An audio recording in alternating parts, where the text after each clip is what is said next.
County. All right. I'll call the February 4th reconvened meeting of the Macon County Commissioners to order. Today's intent is a budget work session to kind of go over where we are. We had some extreme budgeting difficulties as we headed into this year, and we cut a lot of funds, but I think we've been, from my understanding, been having a very good year, and I'm looking forward to having that update. I would like to make one quick announcement. I'm sure you as commissioners have been receiving calls on the Bear Shadow event that's potentially going to be happening in Horse Cove. I'm expecting some potential public comment at next week's meeting. I have spoken with the sheriff, with Warren, with Derek about this, and to my knowledge, just because I know y'all are getting bombarded, I don't think there's anything that we as commissioners can do about that. I don't think there's any rule or regulation that can prohibit them from having this event. So, but it's definitely a hot topic. So, yeah. Well, with that being said, like I say, I'm sure we'll be discussing it again next week. But with that, any questions on that? All right. Item number one. COVID-19 mitigation effort update. Mr. Manager, you going to lead us off? Yes, sir.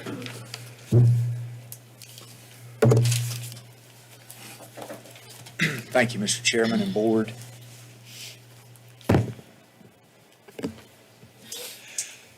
This pandemic has been the greatest challenge that this organization has ever faced. I can stand before you today, though, with confidence, and I can assure you that Macon County, as of February 4th, 2021, is handling the mitigation effort associated with this pandemic as good as any other rural community in this country. For the past year, I've witnessed virtually every department in this organization take part in this fight. And as county manager, I've never been more proud than I am today to stand here and be part of this team.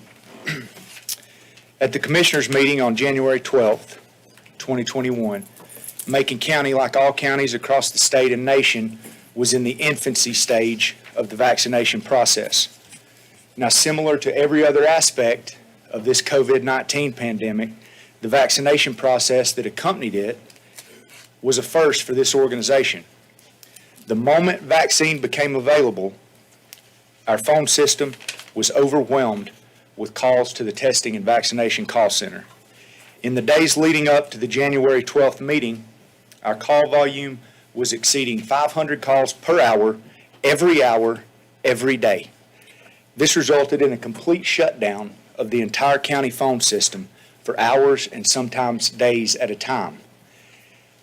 Following this, I've came to find out in speaking with other county managers that this problem was not unique to Macon County.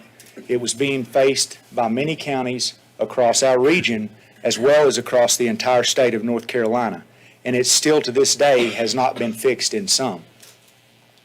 Regardless of why it was happening, though, or who was experiencing it, we had a situation here in Macon County that citizens were having to wait in a best-case scenario for 45 minutes to speak to someone about getting a vaccine, and that was even if they could get a call through at all. Now, much like the phone system, this massive amount of call volume that I'm talking about overwhelmed the 4 to 6 Macon County public health staff that were manning the call center at this time. This led to the accumulation of over 700 phone messages, as the health director alluded to, on January 12th. Today, I'm pleased to stand here and tell you that each of these 700 phone messages, as of today, have been returned.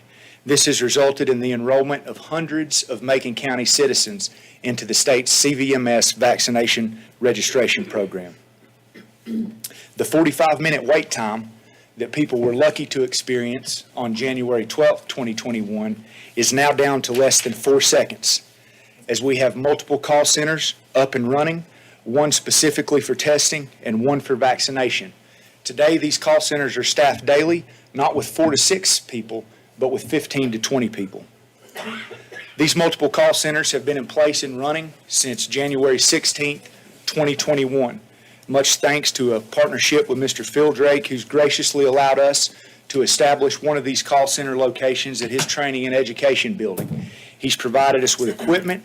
He provides us with technical assistance daily, and he even fully staffed the call center with his employees on January 16th, which was a Saturday, and that again was the first day we began operating multiple call centers. This partnership has been an absolute game changer.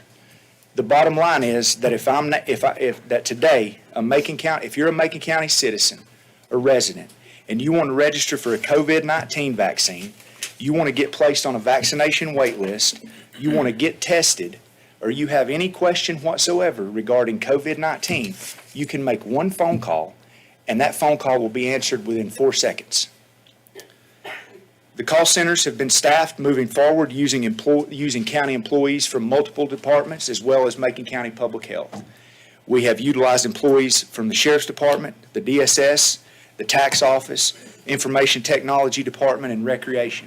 In addition, we've hired 5 part-time employees who were hired and started work the week of January 18th. And again, that was a holiday. We had those call centers up and running that whole holiday weekend with the exception of Sunday. In addition to those 5 part-time individuals that have been hired and are currently working and staffing the call centers, we have 5 more in the pipeline ready to go. These call centers are open 8 to 5, 5 days a week. So at this time, for anything related to testing, you can pick up the phone and call 349-2517. For anything related to vaccination, you can pick up the phone and call 524-1500.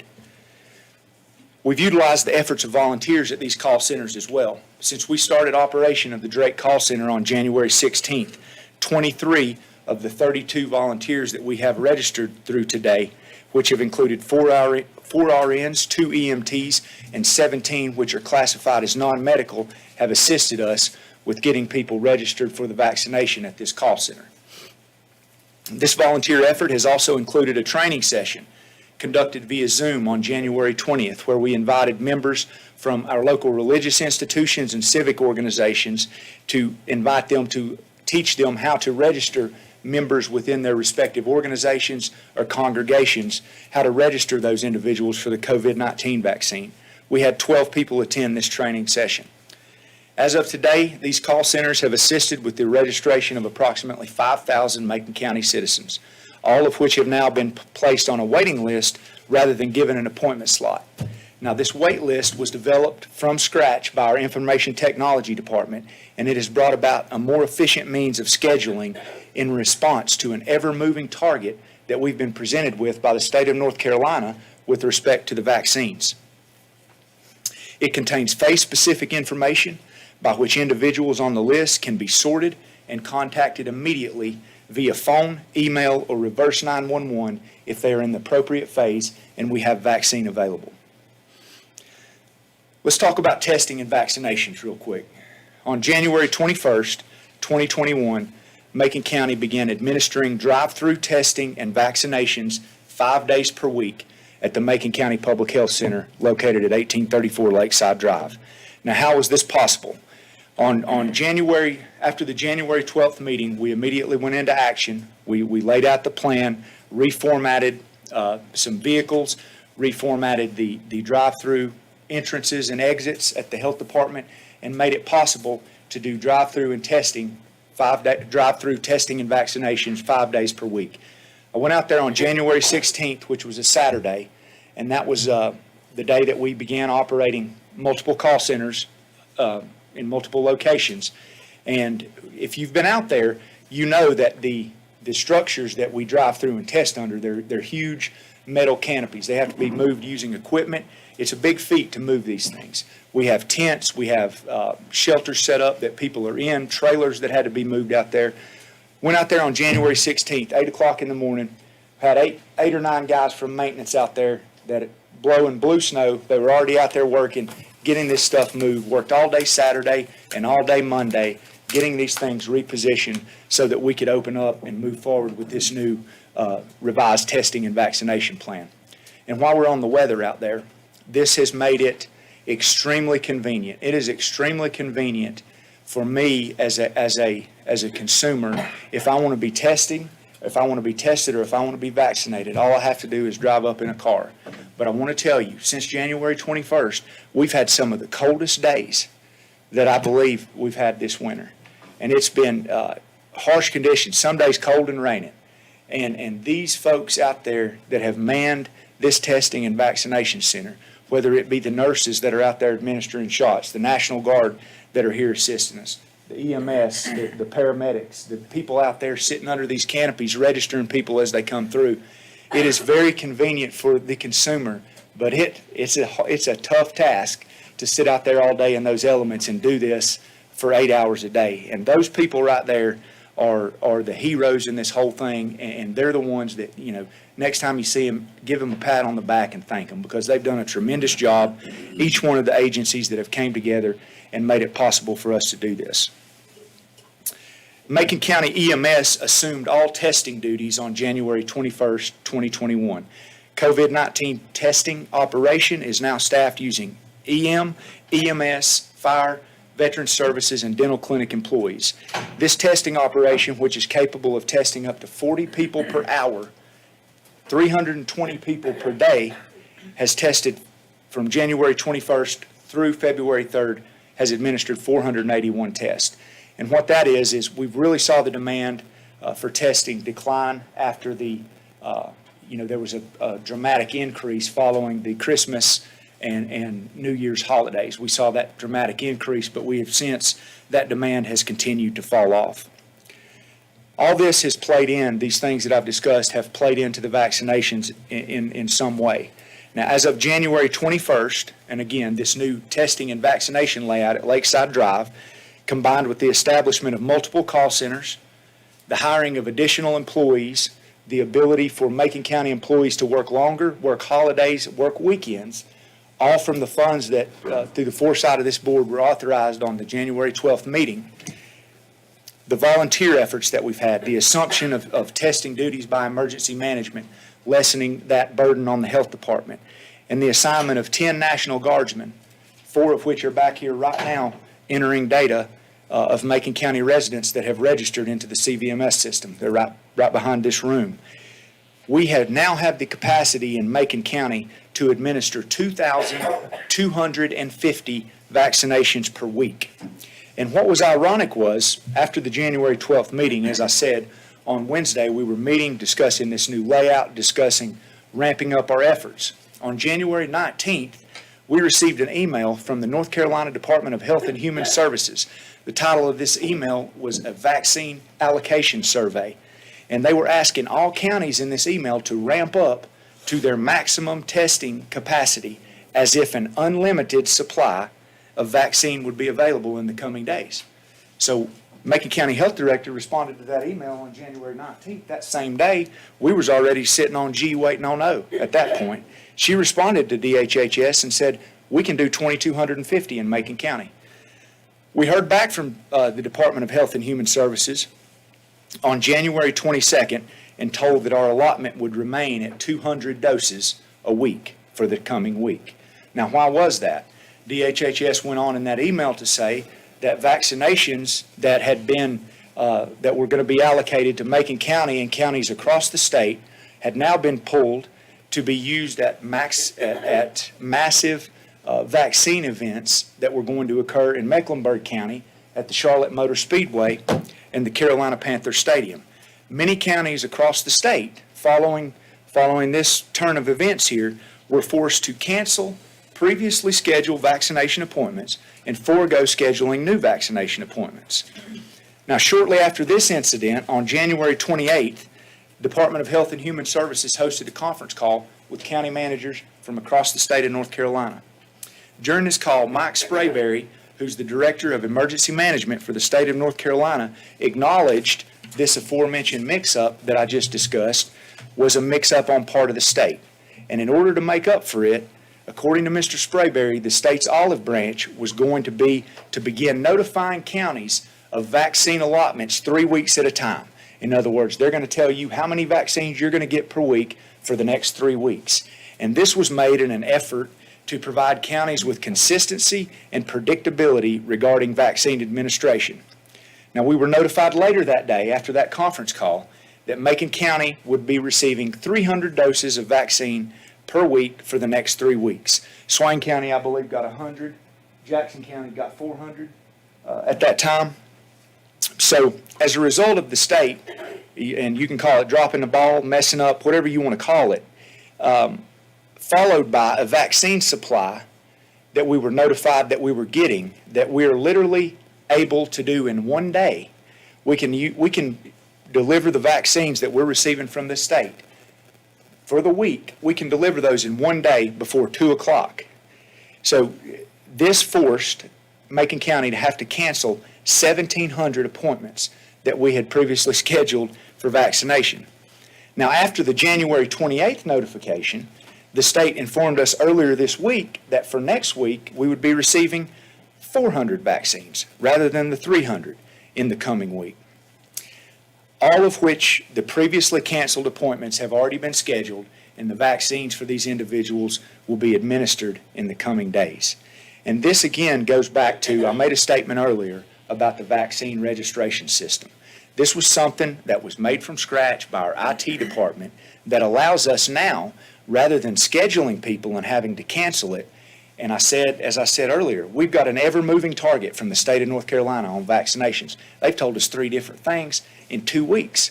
So what this waiting list allows us to do is with the either expanding it to include more people on the spreadsheet that are in phase if vaccine is available, whether the state says, we get you 200 this week, we can get you 500 this week, we're able to use that registration system, click on the first 500, click on the first 200, notify them immediately, get them through here and get them vaccinated. I assure you that your state congressman, your state representative, and state senator have all been made aware of this situation, and they're doing everything in their power to try to get it resolved. But going back to this January 28th conference call, Mike Sprayberry, the Director of Emergency Management for the state of North Carolina, said, as far as vaccine distribution goes, that we can't start getting our hopes up because it could be realistically a long while before we see these vaccine allocation amounts increase to the counties. And that's because that they're not coming to the state from the United States government. As I stated earlier, Macon County has planned for, and we stand ready today to administer 2,250 vaccines per week. But I cannot stress enough that we cannot administer vaccinations that we do not have. Now, I made a bold statement when I got up here today, and I said that Macon County is handling the COVID-19 mitigation effort as good as any other county in the country. And if everything else in this presentation is missed, there's 3 bullet points that I want to go over here that will solidify my statement here. On January 4th in little old Macon County, if I want to register for a vaccination right now, I can pick up the phone, I can call 524-1500. Someone will answer my phone call in 4 seconds. They will literally walk me through the state registration system, put me in that system, put me on a wait list, and then this whole thing takes about 4 minutes. So within 4 minutes, I'm in the system, I'm on the wait list, and the next time I'll hear from them, my phase will be in, and they will call me to tell me that a vaccination is ready. If I need to be tested, I can call 349-2517 right now, and I can schedule an appointment first thing in the morning, and I can go out there, and I guarantee you that Warren Cabe will have me tested and through that line before I could sit and order a sausage biscuit and pick it up at the window at McDonald's. And that's a fact. Last but certainly not least, these efforts that I've discussed here today, we have planned and we are capable of administering 7.5 times the amount of vaccination that we're receiving from the state each week. If Macon County had total control of this vaccination process, like we have total control of the call centers and registration process, like we have total control of the testing process, we could have every Macon County resident vaccinated before May. I heard one of the greatest leaders, the greatest motivators, the greatest speakers I've ever heard one time say that there's certain times in somebody's life that you have to sit back and realize that all you can do is all you can do. And I can tell you today with confidence that as far as the COVID-19 mitigation effort in Macon County, this organization is doing all we can do. So with that being said, Appreciate you giving me some time up here. I'll now turn it over to Miss Kathy McGahat, and she's going to discuss a little more in-depth about the vaccinations Derek, with before you. you head off, sorry, you're not going to get away that easy. Okay. I just wanted to please kudos to your team, Warren, Kathy, Sheriff. Thank y'all for the above and beyond outstanding, excellent response to the problems we were getting complaints over, et cetera, from our January commissioner meeting. Thoroughly impressed, and I'm sure the other commissioners are as well. So good job. I'm sure these questions will come up, Derek, but you may already know this answer to this question before I forget it. We gave an extreme amount of vaccines quickly, as you mentioned, and then our vaccine numbers dropped down. A lot of second doses are getting ready to come up. How are we? I'm sure they'll address this, but how are we going to handle that? Kathy's she's Okay. gonna discuss all the Okay. the in-depth intricacies of the Great. vaccination. Yes, Thanks, sir. Derek. Any other questions for Derek? Good job. Good job. Thank you. Great response. Fantastic response.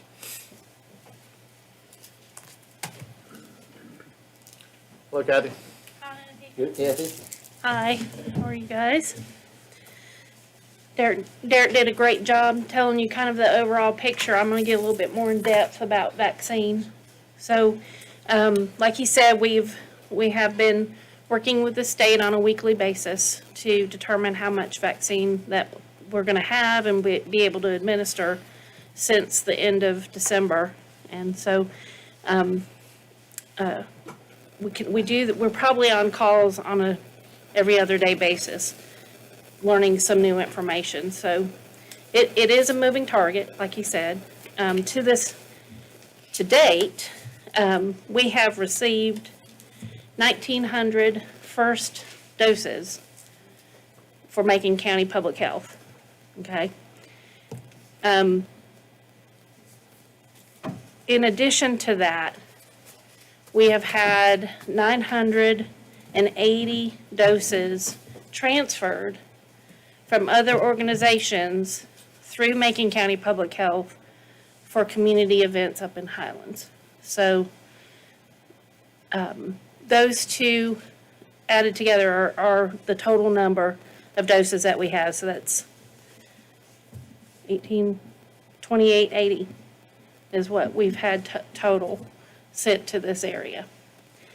The doses that were transferred for a community event in Highlands included for an event on the 20th, there was 500 doses that HCA had of Moderna vaccine that they transferred to Macon County Public Health on behalf of this event scheduled for the 20th. And they administered a total of 430 of those doses at that time. On the 24th, the following Sunday, Party Hospital transferred 480 doses of the Pfizer vaccine to the Highlands community. And they actually gave 488 shots that day. And so here's my, I'll tell you why. I know you got a question. No, I'm one. Good. Congratulations. Both the Moderna vaccine and the Pfizer vaccine, there are what we call bonus doses in vials. So they are 10 doses of Moderna vaccine in a vial. But at times, they actually have 11 doses are in that bottle, and we're able to draw out a full extra dose and give that to somebody. And of course, we're not going to waste those doses. We're going to give them to people. So even though when they ship us, say, 300 doses, we may be able to actually, say, give 310 shots out of those doses because there's a little bit extra in the bottles. So that's where some of the discrepancy in the numbers come into play. So when you have community members talk to you about things don't quite add up with the numbers, we're taking advantage of those bonus doses and making sure that they get into the arms of residents. And that's exactly what that Highlands event, that happened at that time too. So We have, as of yesterday, we have 270 doses in inventory. So, but today and tomorrow, we will give those 270 shots. They've already been, appointments been made, and we will be at 0 come the end of tomorrow.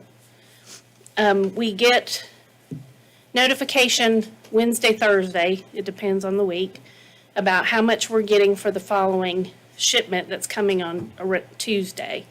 So if we're at 0, we know we're not going to get another shipment until the following Tuesday. And so we have anticipated doing clinics now on Wednesdays, Thursdays, and Fridays to administer the doses that we expect. And we have the potential to do more administering of those doses. As Derek said, our capacity far outweighs what our supply is currently.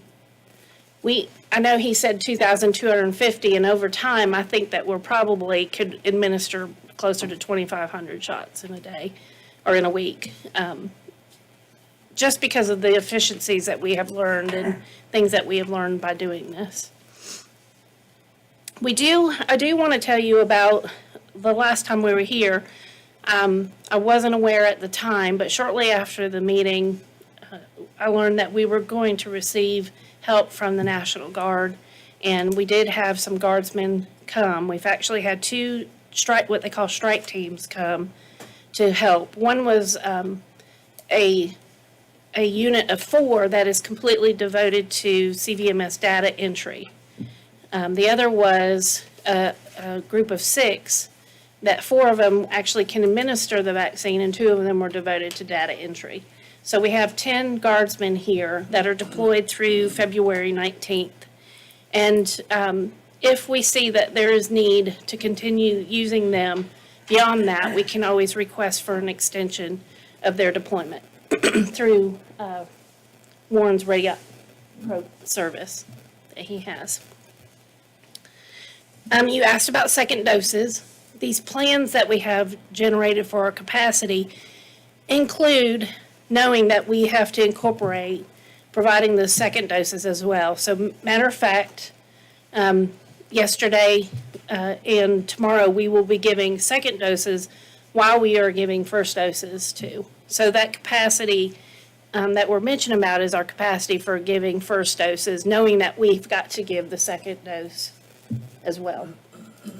So as you can tell, we have quite a bit of capacity to give vaccine. We are just not receiving the amount of vaccine to meet that capacity. Kathy, what's your thoughts on putting, don't do the second vaccine, get them in get the first vaccine? That seems to be what a lot of people are doing. And they say you can wait 4 to 5, 6 weeks, whatever, for the second dose. I've not heard an actual recommendation to do that. The state of North Carolina does not recommend doing that. They want to make sure that each person, they know by receiving 2 doses that you're going to have the immunity necessary to fight this infection. And it's not 100% perfect, even with both shots. And they want to get it high enough to have a guarantee that you're not going to get Makes sense to me. If you don't have the first shot, you sure don't have no Right. guard at all. Right. And yet, at this point in time, that's where the recommendation is to continue offering that second dose and making sure that second dose is available for people that have received the first dose. Just don't make sense. That's, as far as the research and everything, that's what the recommendation is, and Does it make sense? it does to maintain the level of immunity that you If need. you don't have the first shot, the second shot don't matter. But if you don't get the second shot, we don't want you falling victim to the infection. There's a percentage difference between the first shot. First and second is the same mix, the Yeah. same amount. And you wait a few, it gives your body time to start building antibodies. And of course, like other vaccine, you get what they call a booster. Booster shot. Yeah. And so this is the booster shot so that your body can truly generate those antibodies. How long did it say it takes to administer our allotment of vaccine? I'm sorry, How long does it take you to administer our allotment of the vaccine? for this allotment for this week, Yes, for ma'am. 300? Yes, ma'am. You said it earlier that it takes 2 to 3 days. Well, we're To we're vaccinate. spacing it out. We could do it in a day's time, I guess that's if my question necessary. is, if we can vaccine 400 to 500 people per day, there's really no reason to keep the volunteers out in these cold, rainy, nasty days if we can get them in and vaccinate them in one day. It does, it just makes it a little bit more trying to get everything done in that one day's time. We would have planned for a mass event, have to have the travel, the traffic coordinated through EMS, and we could do that. It's just, at this point, it's a little bit more efficient spacing it out just a little bit for traffic and for other reasons. We're in this for the long haul. We know that we have to do this for a long period of time. And so, and if a vaccine becomes available, we're ready to do it on a much higher basis.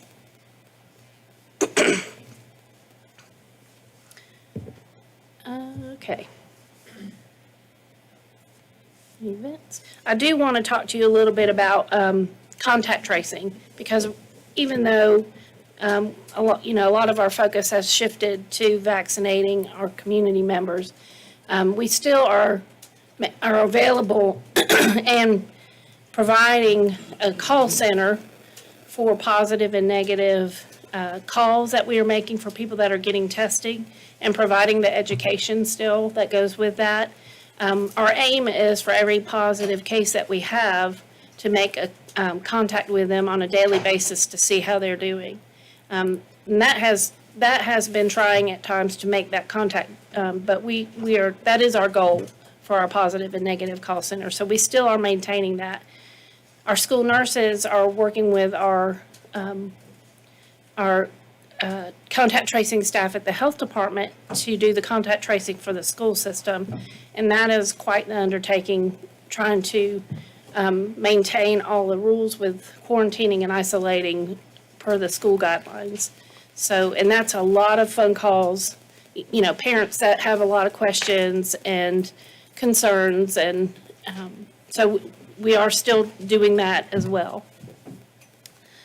We also, just so that you're aware, we do have 3 state-provided staff that are helping us with that contact tracing. So that we're doing, as well as the testing call center and the vaccination call center. Are you prioritizing any certain groups, or is it just by this registration? I mean, are you prioritizing like teachers? Okay, so let's talk about the grouping.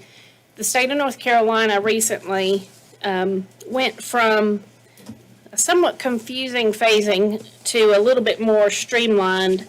And I don't know if you've seen this picture where they're not talking about phases anymore.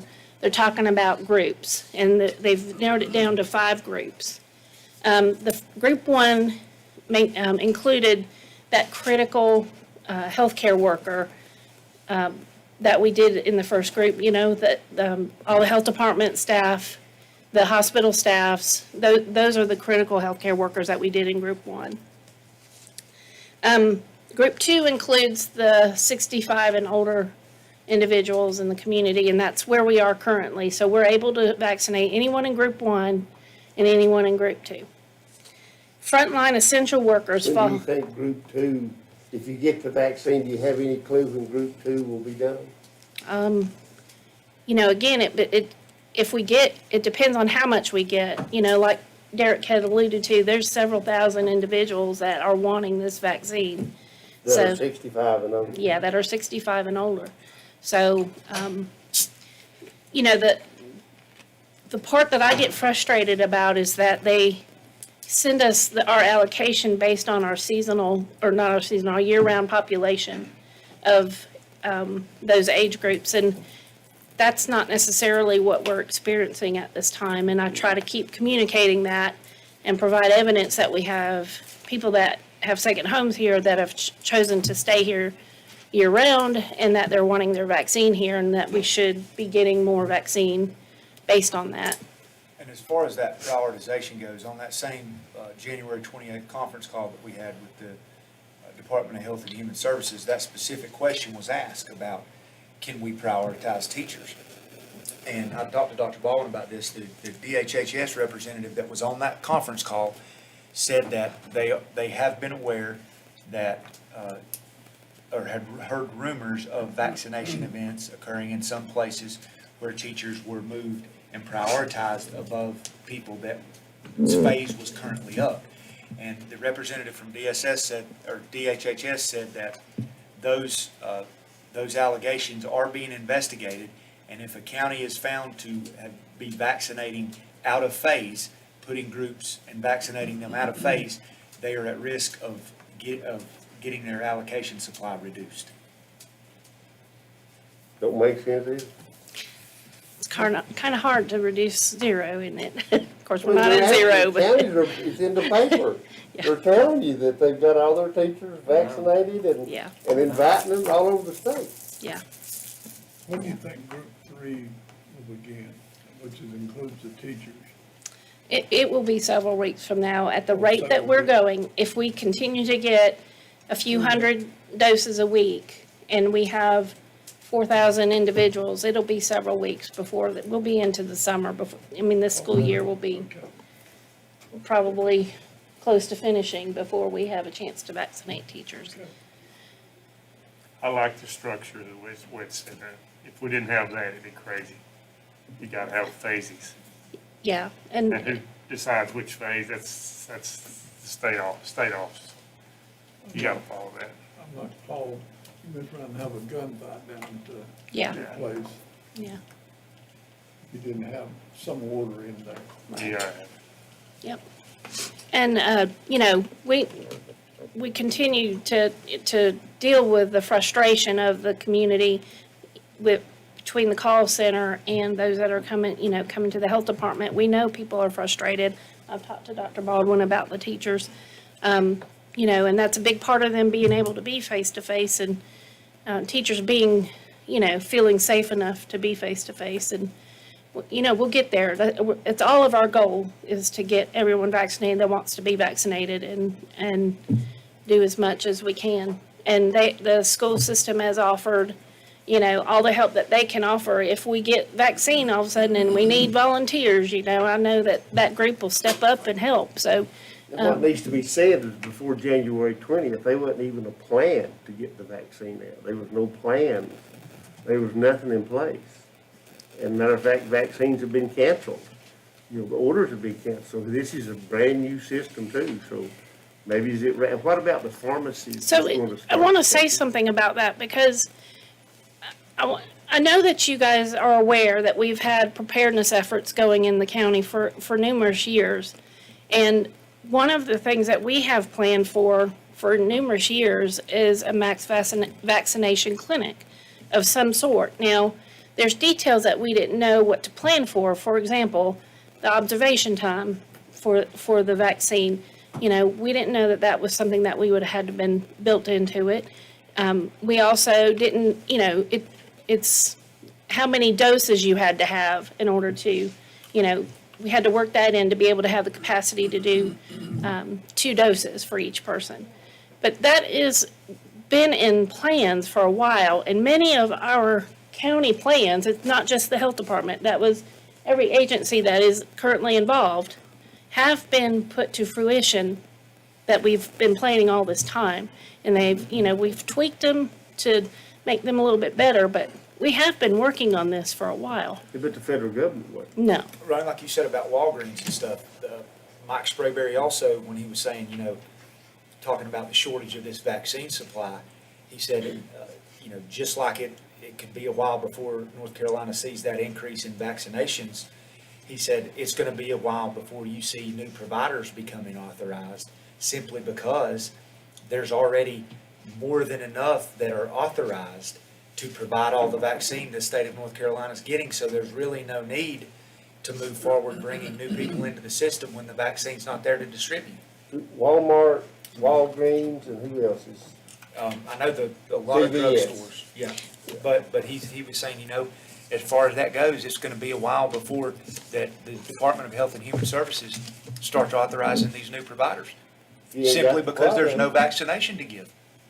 And another thing I wanted to mention to you is that there are plans in work to look at 3 universities within the state university system to become regional vaccine providers. And Western Carolina is one of those universities being looked at.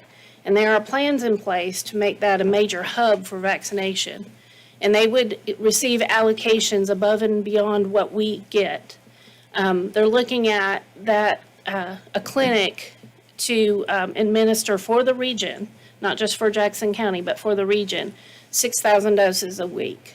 So working six days a week, doing 1,000 doses a day. And that's something that our residents will have access to when that, if and when that gets up and going. So I do know that there is that discussion in play. Is that a And then you've got all that driving time. Right, right. You guys are set up, you're ready to roll if you had the vaccine. Right. It's convenient for the residents, you know. Yeah. And I'm sure other counties are right on board with y'all too, so. And we've talked about mass clinics versus drive-through clinics. And with the age group that we are vaccinating right now, the drive-through clinics are really, really convenient, and they cut down on the transport and the commute time that somebody, maybe an elderly person, may have getting into a facility and then getting, needing assistance to get into a facility and then get out.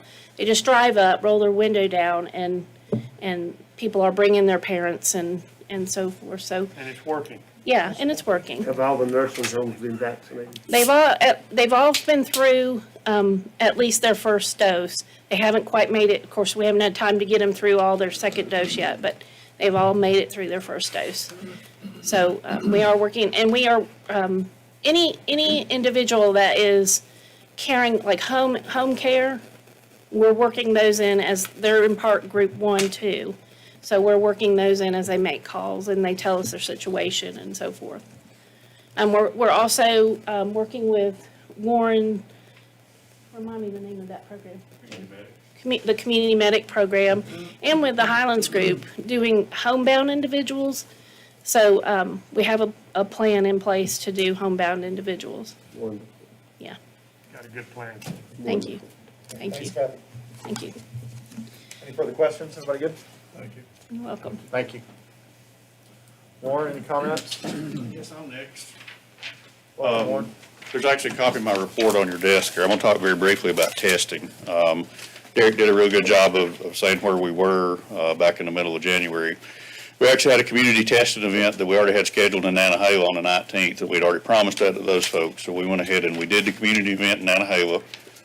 We took on the 19th, the 20th, we retooled and reset our system up over at the health department to do testing over there. And on the 21st, we assumed the responsibilities of the COVID testing. That was 5 days a week. We actually now, if you've been over there, if you've seen the map we have out, there's 2 separate driveways to get in. You go to the left to do COVID testing, you go to the right to do your vaccination. So we separate those folks so it's a clear way for those folks to get in and out.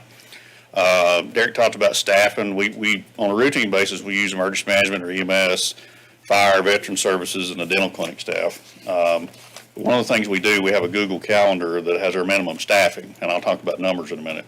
Every day at 4:30, we'll call the call center that schedules the appointments the next day, and we'll figure out what our volume is, and then we'll adjust that staffing either up or down the next day based on the volume we got. And when we have overflow issues, we'll use code enforcement.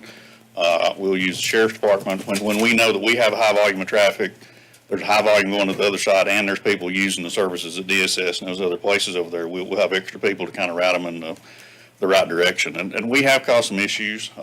There's a lot of folks that have to come in and still use those facilities, and us with traffic going 2 different ways, we've tried to be courteous of that. We have 3 spots that are blocked off for DSS clients or people that have business on that side of the building where we come into the main entrance. And on days that we're really busy, we actually have a runner that's there. And a lot of times those folks are dropping off papers in the drop box at DSS. So we'll have the runner just get the paperwork from them when they drive into the parking lot. they can just circle through and come back out, and the runner will take care of the paperwork for them. So we've tried to be courteous with those folks to make sure that we keep all that process together. Derek talked about our numbers. We've doubled our COVID testing appointments. We were originally doing 16 per hour, and we've actually changed that to 32 per hour. We've proven that we can do 40 because we'll have overflow people. We've proven we can do 40 an hour. With a little bit of probably 1 or 2 additional staff, we can probably get to the 48 an hour if we need to. But one of the things I want to point out, we talked about the number of tests we've administered. It was 481 as of the end of day yesterday. When we first started, we had a couple of long days. We were scheduled from 8:30 to 4 or 4:30. And what was happening is when we're not doing testing every day, you have a big bulk group of tests that have to be done on a certain day. Then if you skipped a day, all that would build back up, and then you'd have another big bulk. So what we've noticed is that we're going to 5 days a week, doubling our appointments. We've actually seen those numbers come down on our daily counts. Now, a lot of it has to do with the holidays. Once the holidays and that surge was over, demand has decreased a little bit. But because we're able to get those folks in early and get them every day, the rolling average that I have on there is 42 tests per day. Yesterday we did 33. This morning we only did 19. When I calculated that number Monday, our rolling average was 52. So as you can see, the numbers are tapering off on the test, and we're able to process those. We group those together in the morning. We try and get those done first thing in the morning. And I want to answer part of your question, Mr. Young, about the mornings and the weather. And you're right, it would be a lot better if we did those in the afternoon. But there's a couple of things in play there. Number one is the LabCorp picks up those tests sometime after lunch, but usually no later than 2 o'clock. So that has to be on the LabCorp transport vehicle to go out to the lab to hopefully get them back within a day or two. So anytime you're testing after lunch, you run the risk of that test having to be in the health department for an additional 24 hours before it's picked up the following day to go out, which is another 24-hour wait for those folks to get the results back. So one of the reasons we keep doing it in the morning is to speed up that process and get those tests back as quickly as possible. That's brutal. Tuesday was awful. Those folks, your testers, they can't wear warm gloves. They wear nitrile or latex, and they're froze to death. But they still had a smile on. Everything went really well with them out there that day. So I've been really impressed with those folks. The other reason that we're thinking that if we group those together, typically what we do is we get our group of appointments done. This morning we were done about 9:30, 10 o'clock is what we had scheduled today. We don't have those, it takes anywhere from 7 to 9 people to run that. We don't have those people just sitting out there all day long waiting on nobody to come. So what we do is when we wait 30 minutes after our appointments are finished, we don't have any add-ins, we'll check with the call center, make sure nobody's called. We'll send those people back to their regular duties. They'll either go to the vaccination clinic, they'll go back to their regular duties with their other departments. And what that does for us at the moment is they may be gone 20% of the time from the regular job, but at least 80% of the time they're still able to do the regular job. So that kind of keeps us on track with testing, but keeps the rest of the county working at the same time. The other reason that we're grouping those together is we anticipate when the vaccine supply becomes available, that we can actually retool that line. We've already moved our structure a little bit to get us some observation space. And then we will, once we finish our testing of the day, then we can actually run another vaccination line through our side, which means we could do 250 to 300 a day after we finish testing on that side. So that'll increase our capacity even more through both locations. And one of the things we've actually thought about are those second doses. It's the same vaccine, but essentially it has to be accounted for separately. You have to keep this box separate from this box for accountability purposes. That's not my thing. That's somebody else's thing. But if we were to route the second doses through our side and the first doses through the health department side, we make it very easy to account for that stuff, and we have a clear flow of those folks back and forth. So we actually, that's our plan, is to keep doing testing and do that at the end of the day.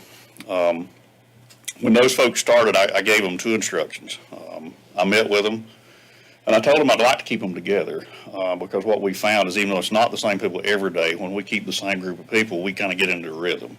And we get used to that Chick-fil-A concept of everybody knows their job. They know what they're doing when you go through the line. And I gave them the option after the first week, if you don't want to come back, you tell me and we'll find somebody else. And everybody has stayed. We have had nobody bail on us. I told them two things. I want them to go home safely at the end of the day. Vaccination is probably a little more prominent, but testing is where your testers actually come in contact the most with COVID positive patients. That's the people that are sick or not feeling well or exposed. So there's some concern there with those folks being up close and personal to COVID-19 and those folks there. So I told them, I want them to go home safe at the end of the day. Watch out for the traffic because we're doing a drive-through. So that's all sorts of issues. And number two, I wanted results. I didn't want committees. I don't want meetings. I don't want opinions. And I didn't want discussions. We wanted results. I didn't care how you got them. And I said the second day, I told them this is what I want the second day. The second day is I want you to go home safe at the end of the day. And I want better results today than we had yesterday.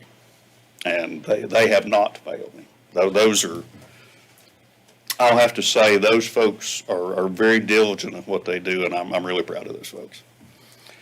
I talked about retooling our drive-through so we can do vaccine. EMS is actually staffing basically another one ambulance crew or 1.5 ambulance crew every day, 5 days a week, to do observation for vaccines, whether it's drive-through or walk-in clinic, the testing, and cover any of those duties that we have. And that's still with 5 vacancies on our staff. So we've been okay, still managing that. We haven't had any detriment to our daily service. We have not dropped below our daily census of trucks that we have available for normal 911 calls. Money-wise, I was actually going to pull those figures. Our last payroll, we were about $6,000 up compared to what we normally were. So that's kind of our bi-weekly expense, somewhere in that neighborhood, depending on how many hours we work and who's working those hours. So it's not a huge expense. It's a lot, but it's not a huge expense. And we still have staff that are working for Dr. Baldwin, the school system. They're on their off-duty days. Some of them are still doing observation at some of their facilities. So even though we're spread a little thin, we're still doing really well with that. We talked about the walk-in clinics, and Kathy mentioned those a little bit. We actually assisted with observation and the logistics and some of the stuff with the Highlands Clinic. Tom Neal with Highlands Casualty Hospital did a phenomenal job in setting those up. And what we've done is we've taken the floor plan that was actually worked up in Highlands, and we have developed a floor plan that can basically be dropped into any gym. It may have to be tweaked a little depending on the size of the gym, entrances and exits. But we have a plan that we can, if we were to have 500 or 1,000 doses, we can drop that into any gym anywhere and stand up one of those walk-in clinics. Now, some people like walk-in. Some people don't want to be in the car. A lot of people want to be in the car and don't want to walk in. One of the biggest problems I don't know if it's a problem, but one of the things we figured out in Highlands was a lot of those folks hadn't seen people in a long time. An observation, we had to have a police person that said, okay, your 15 minutes is up. You go, if you don't mind, go talk somewhere else. But that was one of the issues we had with them. One of those community, like they did in Highlands, they don't have to adhere to the phases, right? No, they do have to adhere to the phases. That vaccine still, or groups, that vaccine still comes through the So they same still source. have to go Yeah, as far as they have to abide by the groups. The only difference that Kathy mentioned is if you have extra doses for some reason at the end of the day, they put 12 in the vial instead of 10 for some reason. You gotta get a few extra. You don't want to waste it. You don't waste it. So you call immediately. If you got 8 doses, you find 8 people to put it in their arm because you're not going to waste that for somebody. So that's the only reason that you could actually get out of those groups anywhere. The walk-in clinics, I remember I talked about the COVID testing. We could vaccinate with roughly the 7 to 9 folks that we have there. It's not going to really, maybe 10, but that's kind of our normal flow of staff to do a drive-through vaccination or testing event. To stand up a walk-in clinic, Highlands had 60-ish, a little over 60-ish folks there.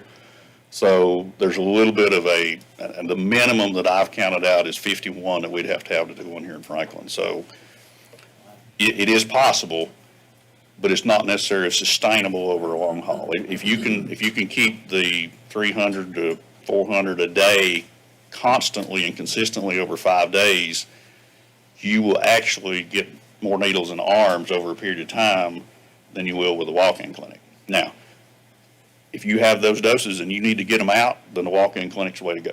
If you've got to get them out today, that's the way to go. So we have the option available to do both of those. So we do have a plan to pull that off if we need to do that.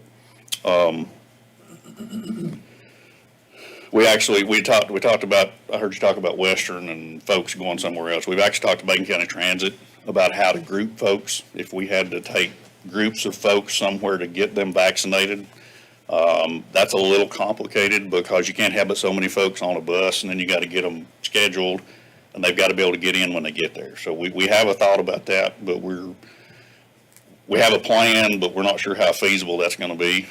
We talked about the home vaccinations, the community medics. Senior Services is actually managing our list. We've got about 67 folks on the list at the moment. We anticipate that growing to about 200 folks. Community medic and a representative from Senior Services and/or the Health Department will actually go to these folks. We'll administer the vaccines at home. Tom has actually offered nurses in Highlands when they do their next walk-in clinic. He's offered a nurse to go with us to do that. Kathy's offered out when she has more than the minimum to get us roughly 20 or so a week. Tom's offered to do roughly 20 or so a week. So we have a plan to do that. The one caution I have about that is when we go to a home, we may be able to vaccinate 2 folks, but when we get there, we've got to go through the paperwork process, we've got to vaccinate you, and then we've got to wait 15 to 30 minutes to make sure you're okay. So each one of those visits is going to be, we're planning on 45 minutes, so it's going to be somewhere between 30 and an hour. So 200 will take a while for us to get that in. We can do 20 a day, roughly, somewhere in that neighborhood. But we do have a plan to do that. It'll just be a little bit slower than what you would anticipate with a drive-through. A couple other things we did, the wireless internet project out at the rec park and the Carpenter Building.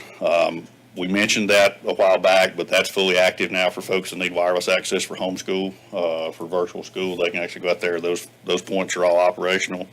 Emergency management staff took some training through the health department, so if we have to transfer a vaccine, we can actually transfer it because you have to keep it a certain temperature and monitor it and log it, and so that way they don't have to take their staff to do that.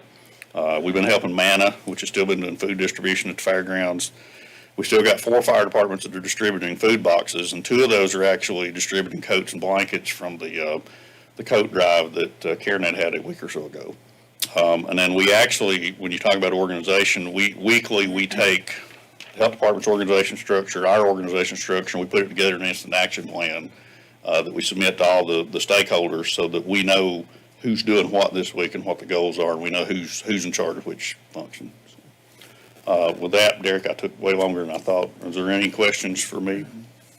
Go ahead, Paul. You're talking about transferring patients to Western, it's a whole lot more economical to transport 20 vials Right. to you guys who are set up to do this than it is to try to figure transport 20. I will publicly say that I am not a big fan of a regional vaccination clinic because some of your older population, number one, they got to drive 30 minutes to get there. They're going to have to wait in line for 2 or 3 hours to get it and then turn around and drive 30 minutes back. And those make the media because That's the media then. those are the pictures of all the cars that are really good in the media. What you don't see is out here where you have a 30-minute process time through and it's very smooth. That typically doesn't make the media. So Or to going me, into a house and give it a shot. I would much rather wait 30 minutes out here and be back in business than I would driving 30 minutes somewhere else and waiting to get my shot. If there's anything we could do to argue that point, I mean, that's just common sense. I mean, a couple of questions. How many did y'all test in that inhaler that day? 5. Okay, you offered it. Two of those were from Nickajack. So some of those folks are up from Nickajack tonight. At least I know, if I will be asked. And where we're at here, I mean, this is an evolving process.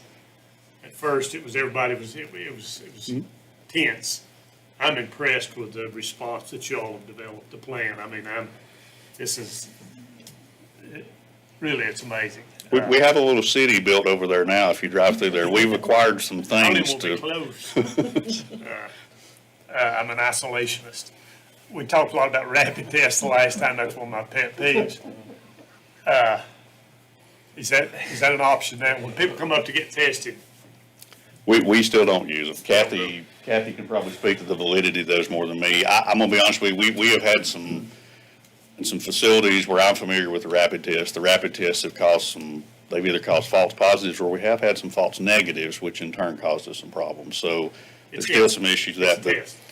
But by, what we're hoping to do is by getting those lab tests out each morning, we speed up that process. So hopefully within a day or so, you're getting the lab test back. So we're not 15 minutes, but we're still trying to get them back as soon as we So can. you're within a 24 to Hopefully, 48-hour yes. return? Yes, depending on Consistent with- the lab volume, yes. That's legitimate, and I like the way you're doing, getting out that day. That takes one day off the wait. Now, it's brutal. Those folks, those cold mornings, I really wish one morning that y'all could actually drive through the parking lot about 8:30 whenever they're keying up vaccines and when we're doing the Get on the testing. threshold and later climb his crane. So I get it. It's tough. But it would be easier on our staff if we did it later in the day, but it's better for the customers if you're doing it that morning. So you got for portable that- heaters or something out Oh, there? yeah. Oh, we've got several of them. It's, maybe the winter's coming, June's coming. Now, on your testing, you log how many you're doing. How many of those are first timers? Or do y'all isolate that and break it out? I mean, That's a call center question. I don't know I don't have access to that. That would be a Kathy question. I could try to get some information. no, I just wondered if that was something y'all monitor, is it first, second, or third?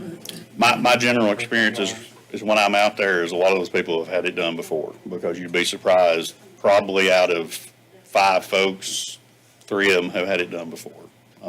It's not quite as traumatic the first time as it was the first time they had it done, so.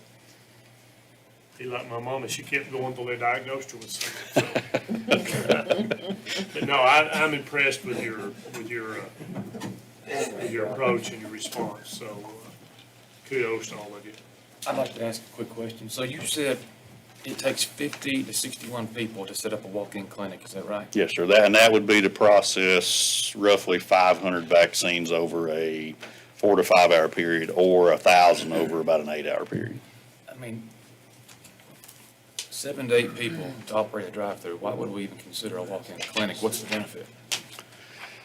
Other than if we were to get an emergency allocation, we get our minimum vaccine allocation, and usually they notify us right now it's every week. We know we're supposed to get 300 on Tuesday.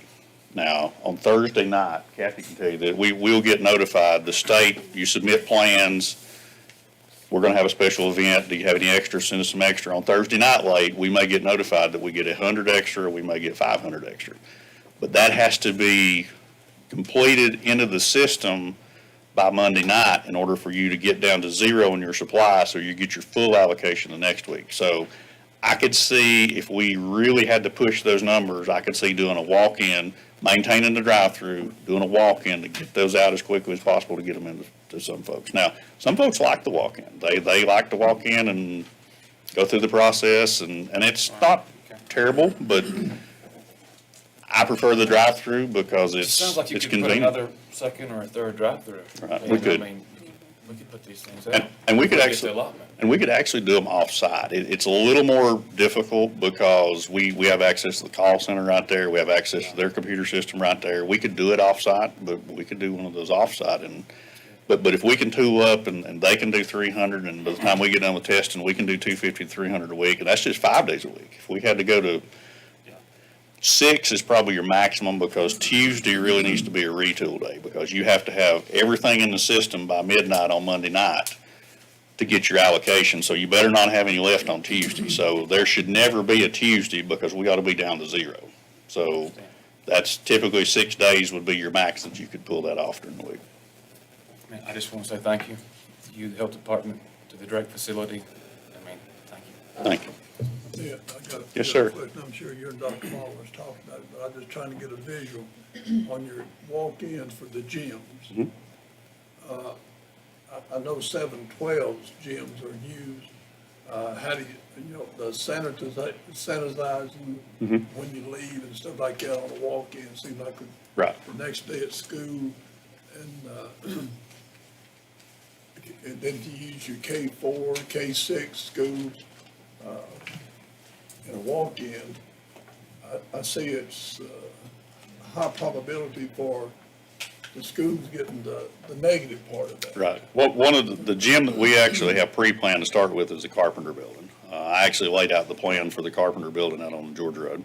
I wasn't necessarily 100% impressed with the traffic flow because you got the Georgia Road to deal with. However, it is controlled. The space is convenient for people to walk in. It's handicapped accessible. We have enough room, and I think a blue light sitting there will make sure people remember to stop at the traffic light. So that's probably our first option. And then out of that plan is we have sanitation people that when the clipboard finishes, it goes into the dirty clipboard and somebody cleans the clipboards. And there's a process to clean that both before and after. So it would be a little more complicated when we got into school. And we don't want to, we would prefer not to interrupt the school system anyway if we can help it, if we have another option, because they need to stay in business. But if it comes down to that, we certainly have that option. Do you have another facility option besides the Carpenter Building in your mind or anything? My next option would be one of the schools, and the schools that really come to mind are the ones that have a really good holding pattern for traffic. Even though some of your schools are fairly large, parking's not the best, because you're talking, we're running 100 plus through there an hour. You've got to have parking for 80, there's a formula to figure that out. There's 80 to 90 folks that you'll have in a parking lot at any one time, back and forth. So it would have to be one of the schools that has better parking, better access. And those would be your MBIs and your Cartega J's and your folks that Iowa, that have a really well-designed parking lot. And you've got students in those schools every day, except Friday. The elementary doesn't go on Friday. Yeah, we really wouldn't want to do a school day if we could help it. What we did in Highlands, Tom used the rec center up in Highlands and did a Wednesday and a Sunday. And the Sunday actually worked really well. Any more? Appreciate it. Great job, Warren. Thank you. Thank you, Warren. All right, we're going to go through broadband expansion, then we'll take a 15-minute break after this. Sheriff, you speak? I'm sorry. I'm good, if you're Okay. good, I'm good, but I just got prepared when the manager asked me. Yeah, he's on there. He's on there. No, come on if you want to. You don't have to. County manager asked me to talk about the Drake Center where we have the call center. I'm taking this stupid mask off. I was here at the last meeting and heard the issues that you all were concerned about. Our group met after that, and so we've taken the information that you all had discussed at those meetings and worked on things. Well, then, as we all know, the health department had the call center there. We all know about how the phone system went down. The following day, I went to the county manager with an idea, met with Mr. Drake, Phil Drake, and talked about the Drake Center. Mr. Drake, as you know, has a state-of-the-art call center that he's able to utilize. He's offered that to us to be able to utilize, allowed us to use the building. He not only allowed us to use the building, he supplied computers, and he also supplied the phone system. So as a group, we decided we would open that center up. We opened that center up and began business on Saturday the 16th. You had various employees from the county working in there. And then 2 days later, on Martin Luther King Day, a holiday, those same employees worked that day as well. After a couple of days of entering the initial information into the state system, our employees that we had working there quickly decided and learned that the information that we were entering, which was just the email and I think the phone number, they quickly learned that once they enter that, it goes to an email, and then the person that's registering has to submit a questionnaire, and it just goes through that process. Well, we decided that we can do that for them. When they make that initial call, instead of passing them on, getting the questionnaire, and having to call the health department, we'll help them get that questionnaire done, and right there on that very first call. We did that, and then after a couple of days, the people that worked in that center decided that not only can we do that, but how about making their appointments as well? Is there a way that we can do that under one roof? And so instead of having to make all those other calls, our group met and decided that, yeah, that is a possibility. So we made that happen. So you just called one place, you got your vaccination registration, you got your questionnaire done, and you got your appointment for your vaccine. Everything was going smoothly for about 8 hours. By the time the end of the first day is when we got the phone call that they called us from the state of North Carolina and said that we're canceling that you're going to have to make other arrangements because your vaccinations are now going to be going to Charlotte. So then our call center went to, now we are having to call, I think she said 1,800, 1,600 people to cancel their appointments. Well, so things had to change again. So we changed it, we started doing all that, and they've done really well. As the county manager was saying earlier, and what is not being said out here in the public because they don't understand what's going on, Macon County did not cancel those appointments because they canceled the vaccines. The state of North Carolina made the decision to take our vaccines elsewhere. It had nothing to do with what we were doing. We were prepared to do nearly 2,500 vaccines. Thanks to our IT department, they created a wait list. And I know for a lot of people to get added to that wait list, that's a nightmare too. They're upset that they've now been put on a wait list. I think, and I don't know if Kathy said this earlier, but in case she didn't, people that are having their appointments canceled, and yes, they're going on the wait list, but those people that have been canceled are going to the top of that wait list. And so that's why you'll hear about people whose appointments may have been canceled, and you'll hear they're very upset about it, rightfully so. They were excited about finally getting it. Well, in all actuality, some of those were getting called back within 2 days of their next appointment. And that's because they're having to wait till we know for certain those vaccines that come in. To run our Drake Center, we have an average of 10 to 20 employees. At the last county commissioner meeting, the manager was given permission to hire some part-time employees. We've hired 5 part-time employees. We currently have 3 pending employment. Those people are working every day. Right now, they're volunteering. We're still waiting on our HR department to complete the application process so they can be getting paid for what they're doing. The county manager put out the request after the last meeting about volunteers. He put out a letter about having different organizations and volunteers to help. I believe we had 32 applications for people that wanted to volunteer. 23 of those volunteers are actually being utilized currently. And then the other 9 have medical degrees or have medical training. And so they're actually going to be used, I think, in the vaccine process and where a medical person can be utilized. So those 32 people have been contacted and in the process of getting. I can't say enough, and I think this is one of the things that the county manager wanted me to make sure that we brought up. Somebody that's not asked for any recognition, and that's Mr. Drake and his staff. I cannot say enough good things about Mr. Drake. Mr. Phil Drake has provided us a building. He not only gave us, when we first talked about phones and computers, and provided about 10 computers and about 10 phones. When we changed to a new procedure and bringing the call center all together under one roof, within an hour or two, he provided an additional 15 computers and an additional 15 or 20 phone lines. Not only has he done that, but he's had 2 Drake employees that have been with us every day at the Drake Center. They come in at 7:30 in the morning. They train our people that are there from 7:30 to 8 that are new today. So they're ready at 8 o'clock when those phones, because if you're ever there at 8 o'clock in 1 second, you'll hear the phones explode.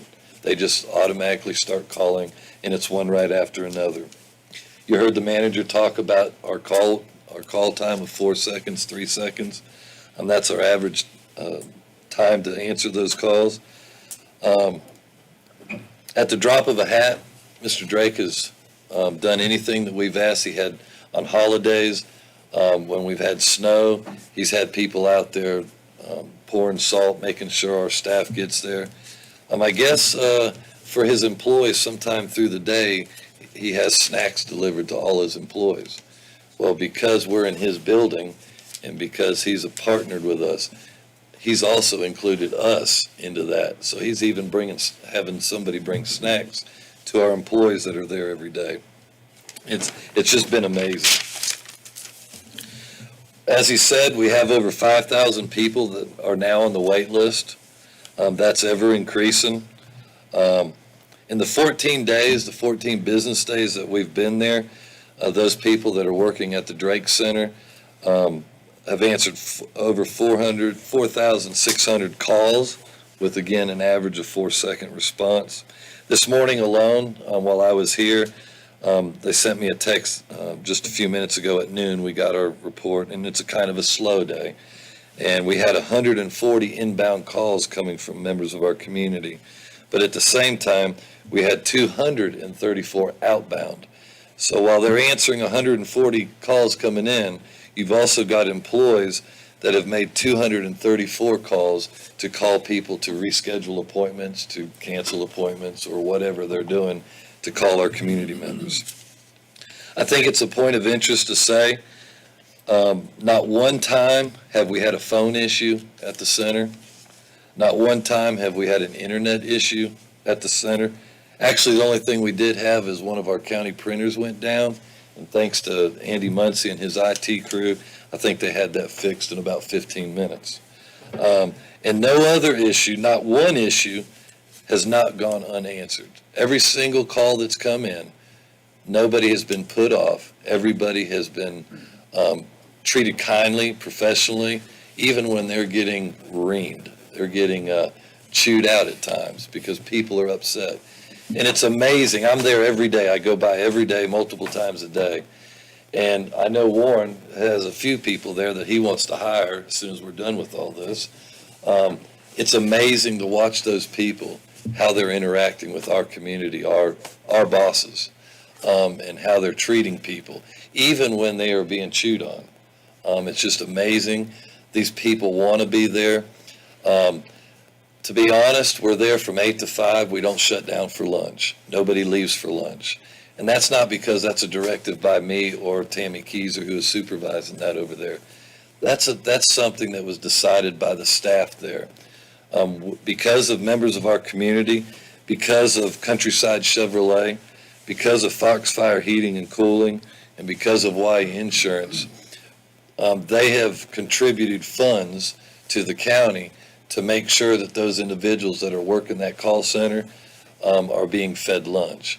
So instead of somebody going out and trying to get lunch and come back and us scheduling a schedule for people to come and go, they would prefer to stay there and help answer calls. And so we're feeding them there with the understanding at any time they want to leave for lunch, they can. If they have an appointment, they can leave. And that has been working out really good. And it's kind of involved in sort of a little family over there. Everybody gets along great. And I just can't thank the people enough there that are working, because it's an incredibly important job that they're doing. And they're making you all look good. They're making me look good. And they're doing a huge service to our community. And there's a lot of upset people because they don't understand. And it's frustrating as a member of a leader in this community. It's frustrating when you hear the different tales that are being said about what we're doing as a county, what you all and what I'm doing and other people are doing, and working so hard, to hear people that are being critical of what we're doing. I respect opinions, and that's great that somebody can complain. But the problem is they don't see what they're actually doing, and what you hear is going on is totally not correct. And to see other leaders and groups that I belong to and different things like that criticizing what these people many of them are donating their time to do is pretty discouraging. And so we're trying to keep those people lifted up. And if any of you get an opportunity to go by there and thank them, please do that, because they're doing a great job. And our group that meets, we hate meetings. I'm just like Lauren, I hate meetings, but we meet often. And plans, you talked about plans.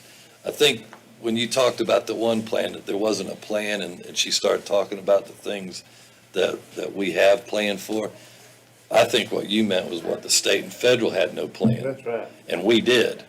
And so they've got to put a They lot of. had no plan. Absolutely, and they've put a lot of things into play based on that planning. So, if you don't have any questions, yes, sir. Since Warren's here and Kathy's here and Dr. Baldwin's here and Derek's here, we talked about the volunteers, we talked about counties. I just want to make sure that part of this plan was county employees were not in a situation they'd be penalized by losing sick leave or losing pay or anything like that. Derek, how are we working with that? Because the CARES Act technically ended the 31st of December, and that's what you use that money is to make up the 80 hours. Yeah, I think what Mr. Shields is referring to is part of the CARES Act legislation that was passed, that we were granted with, every employee in the organization was granted with 80 hours of what they call COVID sick leave time. In other words, if you came down with COVID or were out on quarantine, or someone that you cared for came down with COVID, there was 80 hours that you could use that was provided to you by the federal government that didn't have to come off of your individual sick time. As of December 31st, that CARES Act expired, and with it, so did the emergency paid sick leave provision. And with that being said, we now have a situation where, some people never used the COVID-19 80 hours that was granted. Some people used 30 hours of that time because they were out to be tested, awaiting results, whatever it may be. And you have somebody that comes on now where COVID is still just as prevalent as it was, if not more prevalent.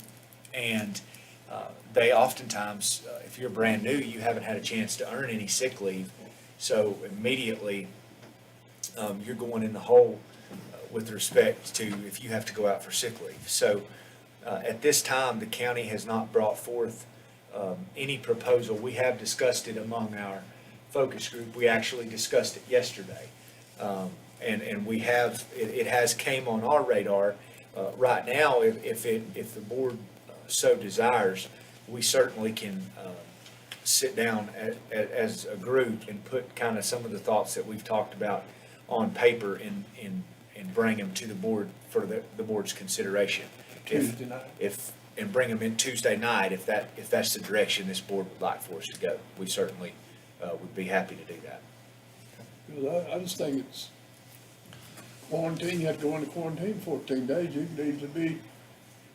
Yeah, and if you just You got started a last house week. payment, you got, Well, we all have employees who have been either had quarantine or exposed and continually get exposed and have to go out but and, they're losing, I mean. Yeah.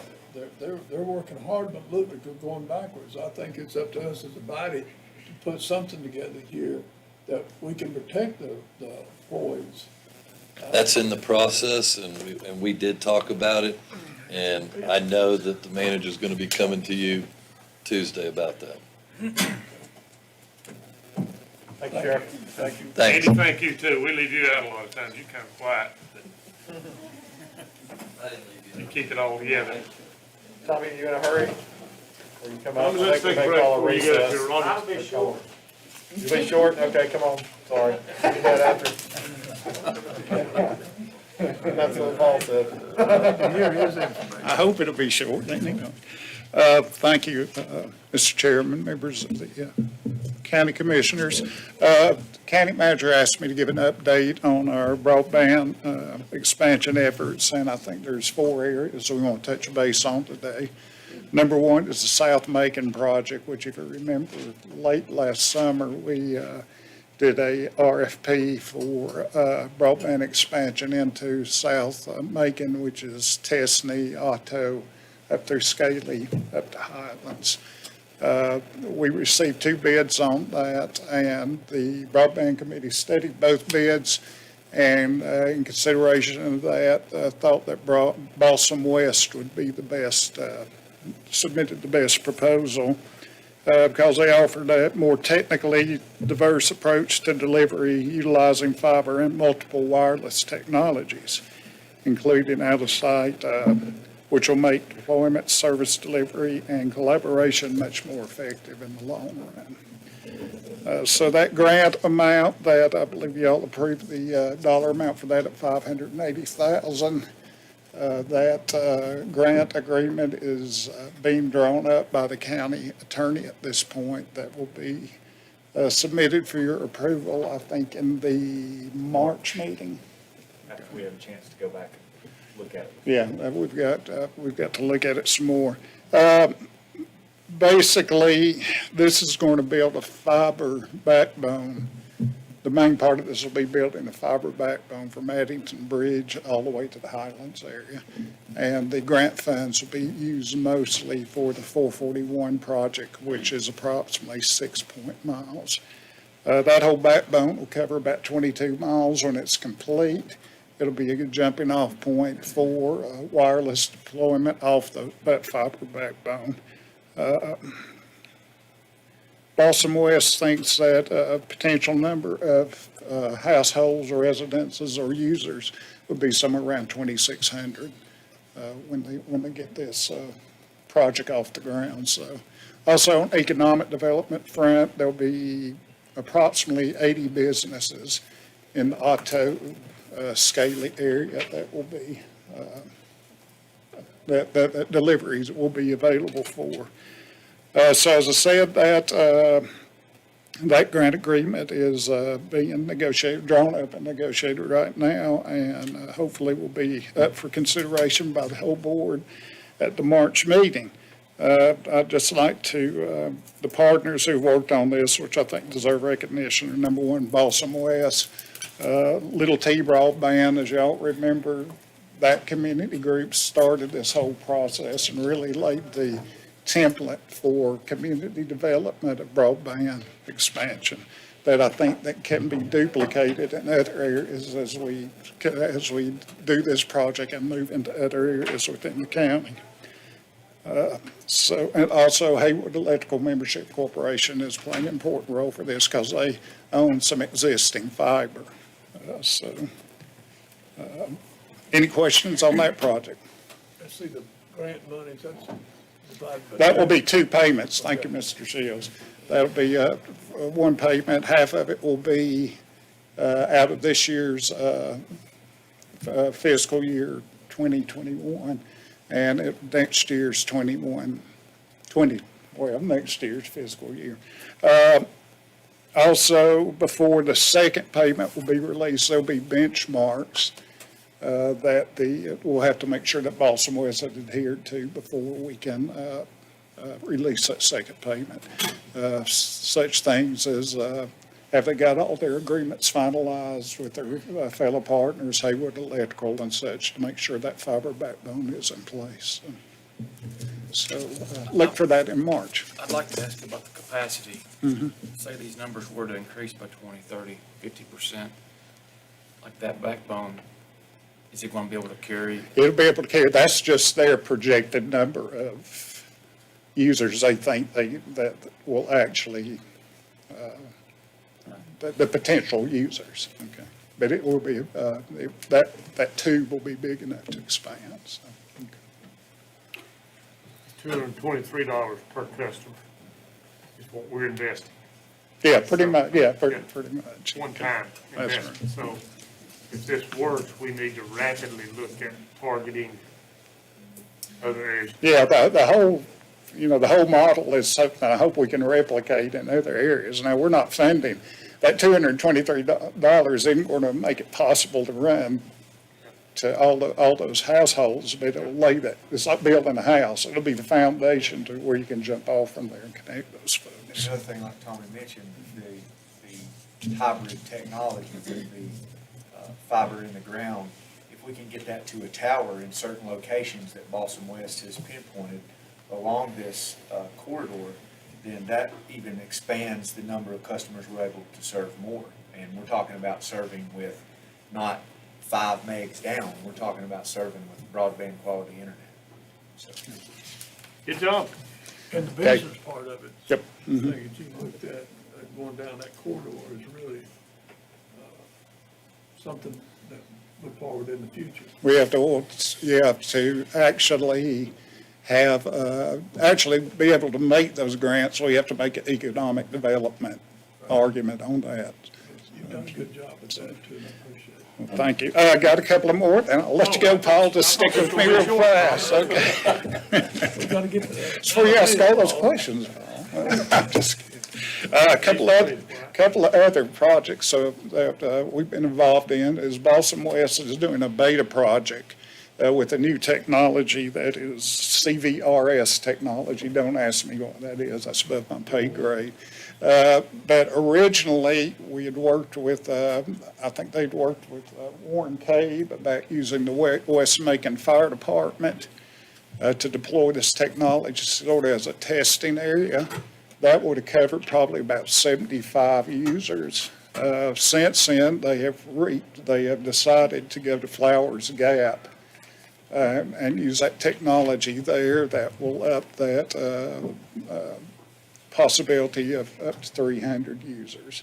So this technology works. This is really going to help, our efforts and their efforts within the community.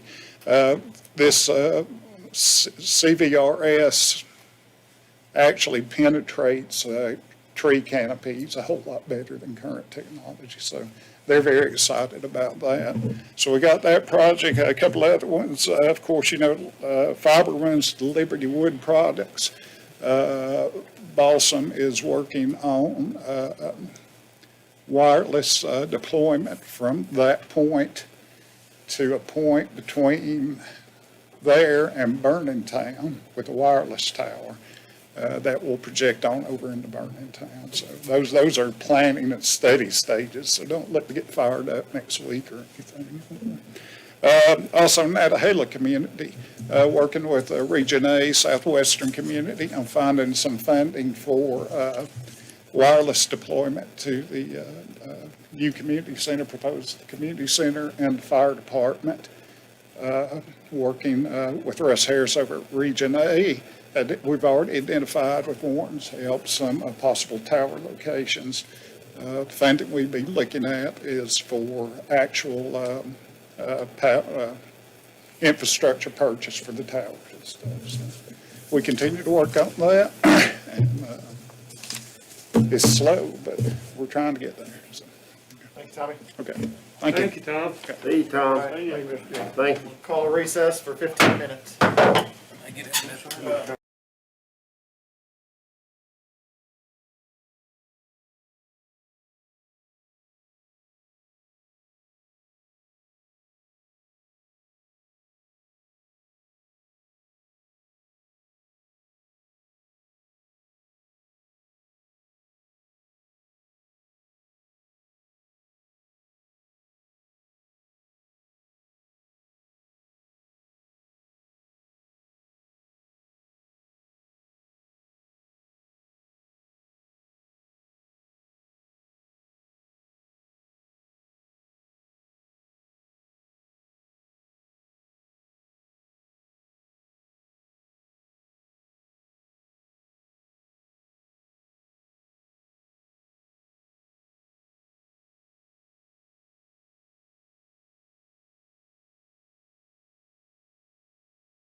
call the meeting back to order. Mid-year financial review, Mr. Young. He's like, wait, what? Oh, good, I got a good, what you call it, agenda. Lori Carpenter, welcome, Lori. Welcome. Thank you. Okay. Okay, so this afternoon, we're just gonna talk a little bit about the county's budget, where we are through December 31st in most cases. So we're gonna talk a little bit about sales tax, property motor vehicle taxes, look at our general fund revenues, our general fund expenditures, and then just a quick look at debt service. So the first slide here is to talk about sales tax. So this compares the first 4 months of this fiscal year to the first 4 months of last fiscal year. There is a 3-month lag on sales tax. These numbers represent July through October retail sales, which means we received those funds October through January. So as you can see from this slide, last year we were sitting at about 4 million. This year we're at 4.6 million. So this year is 16% higher than same time period last year. So looks like we're on target, on track. Last year, same time period, we were up about 8.5%. So again, just hoping that this trend continues. February numbers will be released in a week or so, so of course we'll be able to see those. So again, looks like we're right on target, well above expectations, because of course when we prepared the budget, last year we just had no idea of the impacts that COVID could potentially have on consumer spending and sales tax. But so far, so good. Excuse me. This slide shows our motor vehicle and property tax collections as of December 31st. This year we've collected 25.5 million. Last year we were about 25.2, same time period. So we have collected about 344,000 more than same time last year. So again, when we entered the budget, we projected a 1% decline in collections, just as a precaution to be conservative. However, of course, looking at these numbers, it seems like we should be on target to more hit that 98.3% collection rather than the 97.3% collection. Our next slide is taking a look at our revenues as of December 31st. Last year, same time period, we were sitting at 32.9 million. This year, we're at 34.2 million. So again, budgetarily, as far as revenues go, we're doing great. We're at 61.8% of budget, which is, phenomenal. This next slide takes a look at our expenditures, same time period as of December 31st. This year, we're sitting at about almost 24 million in expenditures. This year, same time period, we were at 24.4 million. If you compare our revenues versus our expenditures through December 31st, 2020, our revenues are exceeding our expenditures by 10.27 million. Last year, same time period, we were exceeding them by 8.42 million. Can I ask you a question? Yes. On your graphs there, I can understand 2020 having a revised budget column. On the 2021, Yes. is there space to put a proposed, the actual budget is the revised budget? I mean, we come up with a budget number at the beginning of the year, and then Right. at the end of the year, we recap, and you have a revised budget. Is that right? Is that Right. the terminology? Yes. How does that revised budget number compare with the proposed budget, or is that a moot point? Well, our original budget, let's see, was 52,302,445. okay. Yeah, we have amended the budget, of course, since July 1 by $1.8 million. I know, that's, But see, a lot of that's carryover. And a lot of it's receiving, the health department has received additional grant funds to help with COVID-related things. And a lot of it's just carryover for things. Our CARES Act money, some of it had to be carried over because we didn't spend it all last year. So, yeah, that seems kind of dramatic. But again, a lot of it was new money, Yeah, carryover and I can money. understand and appreciate that. It's what we do as a board on amendments that would be nice to have reflected somewhere, sometime. I mean, don't increase your workload none, but that just runs through my head. Right. I didn't mean to interrupt you. No, Lord. you're fine. So again, expenditure-wise, we're doing great. Our revenues are above expenditures about 10 million, so we're in a great position to, move the county forward and accomplish what we need to accomplish. And the last slide is just taking a quick look at our debt. So between 2021 to 2022, debt's would decrease about 258,000, but as you all know, we've embarked upon this Macon Middle School renovations project. Those numbers are not laid into these numbers yet because, of course, we're still, working on the financing of that, whether, hoping the public bond market's going to be nice to us on March 8th when we have our pricing. But of course, when we layer Macon Middle School in, our debt service payments will increase, but we still will have capacity for other county projects as well. That's all I have. Laura, do you have any bad news? No, I can't think of any bad news. Wonderful. Thank you, Lord. Thank you, Lori. You're welcome. Derek, you got three minutes. Welcome, Dave. Come on, Greg. Don't pull a crystal on. Was that short enough? Oh, sorry.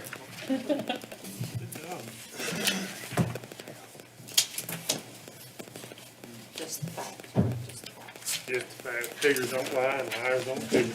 Well,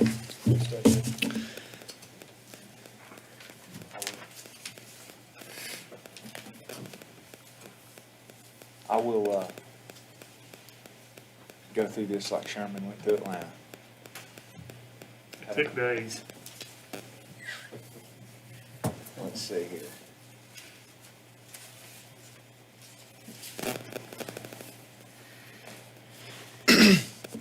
All right, Mr. Chairman, Board, thank you. And to get started with, 1 year ago today, we sat in this room and we discussed the priorities for the fiscal year 21 budget. And as many of you will recall, this is the first time we was presented with the space needs analysis. We spent $160,000 on that, and it outlined much-needed renovations and new construction in our county facilities.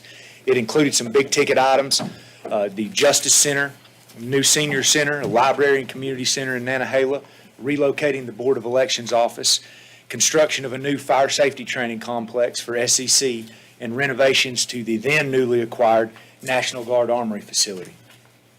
In addition to the space needs analysis, we started discussing priorities for fiscal year 21. We discussed renovations at the Macon Middle School, which we hadn't even selected an architect for that project this time last year.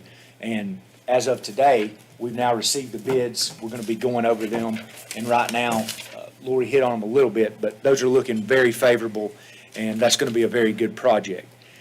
Broadband Expansion, Mr. Jenkins spoke about that. We discussed improvements to our recycling centers. We've began making those improvements. We discussed addressing inequalities to the pay scale, continuing to fund education at enhanced levels, and the implementation of a new software system.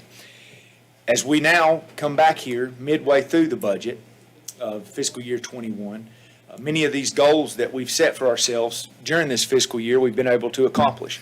We're currently discussing a lease agreement with SEC. This will entail a renovation of the National Guard Armory facility and construction of a new fire safety training complex.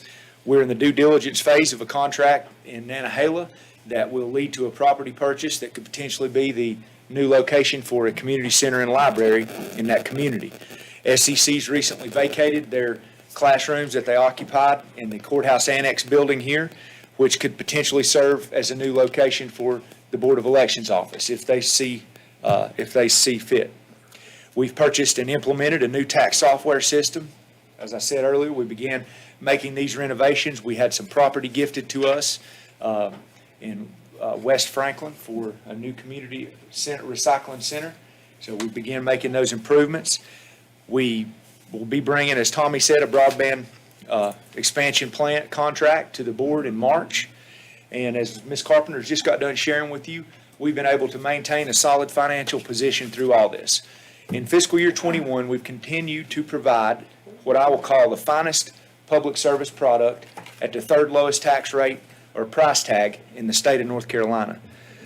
Now, what's most fascinating about all this is the fact that we've been able to continue moving this organization forward, even in light of one obstacle that 1 year ago, as we sat in this room today, was not brought up one time, and that's COVID-19. In this work session a year ago today, it was not mentioned once. Now, we were still a month away, or we were still, the United States had not even seen its first case of COVID-19. We were a month away from seeing the first COVID-19 case in North Carolina, and we were 2 months away before Macon County would announce its first positive COVID-19 test at this time last year. We had no idea when we sat in this boardroom a year ago that in a matter of days that our lives would change forever.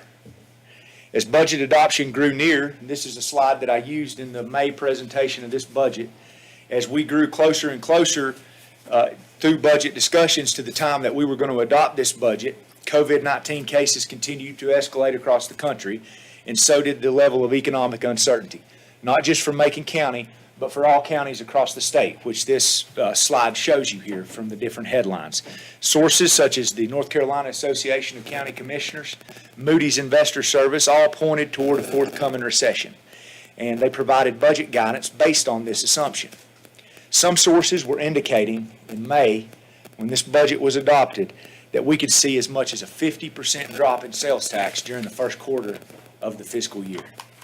In less than 4 months, at this time, a budget that started with expectations of service enhancement turned to one of sacrifice, turned to one of doing everything we could simply to maintain our current level of service and the strong financial position that we worked so hard to attain. This is another slide that was taken directly from my presentation in May, and it highlights here on the left the revised goals that this budget had translated from this time, this meeting last year until the time the budget was adopted. A healthy fund balance allowed us to continue moving forward, accomplishing much-needed mission-critical capital projects, as we budgeted approximately $700,000 from fund balance to accomplish these projects, which included upgrade of half of our data storage network for information technology. It included the purchase and installation of a new tax software system and a grant match for a transit facility expansion. Along with that, a continual freed up in the debt load, as Lori showed you, the debt load continues to decline. The continual decline of debt freed up funds in the operating budget that help us offset unforeseen costs that we experienced in health insurance and retirement contribution. I think between both of those last year, that was around $300,000. In addition, we made reductions within the operating budget, the funds that we have to keep the lights on and keep paper on desk and pens in hands. Within one section of the operating budget, we said what we felt were COVID-impacted line items. This is line items such as your travel and your training, along with fuel. These were directly impacted by COVID-19 because as the pandemic escalated, the conferences were canceled. They became all virtual. There was no more traveling, no more going out of town to attend conferences. And so travel and training was reduced by 25% in the fiscal year 21 budget, and fuel was reduced by 16% based on what was then projected to be declining fuel prices for the remainder of this fiscal year, combined with the fact that nobody was traveling anywhere anymore. Everything was getting canceled. In addition, funding levels in the operating budget for line items such as the telephone, printing, equipment maintenance, operating supplies, computer supplies, office supplies, uniforms, vehicle maintenance, all these things that I'm reading here were reduced to a level that was 14% less, or $183,000 less than the 1.5 million that we budgeted for this stuff cumulatively back in 2019, 2 fiscal years prior. So we were running, not only did we reduce these COVID-19 impact line items in the operating budget, we reduced these other line items to get that budget as close as we could to be able to continue to operate under the revenue circumstances we were presented with. Now, this was the final slide that I concluded my presentation with in May. Unfortunately, I'm not going to conclude my presentation today with it, but it's getting close to the end. But as you'll see, the economic uncertainty, and as we've discussed here today, the economic uncertainty that all these places were pointing to, that everybody felt was sure to be forthcoming, never happened. And thus far, the worst case economic scenario, which we projected here in May, never came to fruition. So with that being said, get my pointer here. With that being said, this chart, I've provided you with a copy of last year's budget message. It's right in front of you. It's stapled together. Now, this chart comes from page 2 of that budget message. You'll see a chart exactly like that, except for the only thing is I've added a column here in the middle where this pointer is that's going to highlight the amended budget and the projected revenue changes that I will be recommending today based on this better than expected economic circumstance. Now, while the original budget, as Paul had mentioned earlier, the original budget was 52.3, and that was $1 million less than the original budget that we passed in fiscal year 20, the year preceding this one. So while that was $1 million less than that fiscal year 20 budget, had COVID-19 not occurred, it was $2 million less than what we would have budgeted for fiscal year 21 had COVID-19 not occurred. In other words, we feel like that impacted our fiscal year 21 revenue projections by $2 million, COVID-19, thereabouts. And I'll show you why and explain that as we move through here. Sales tax, as Lori has mentioned earlier, it was budgeted at a level right here, 5.2% below the amount we originally budgeted in fiscal year 20. Now, when you compare that to what we would have budgeted over here, had COVID-19 not occurred, we come out of the gate with the fiscal year 21 original budget at $1 million in the hole on sales tax.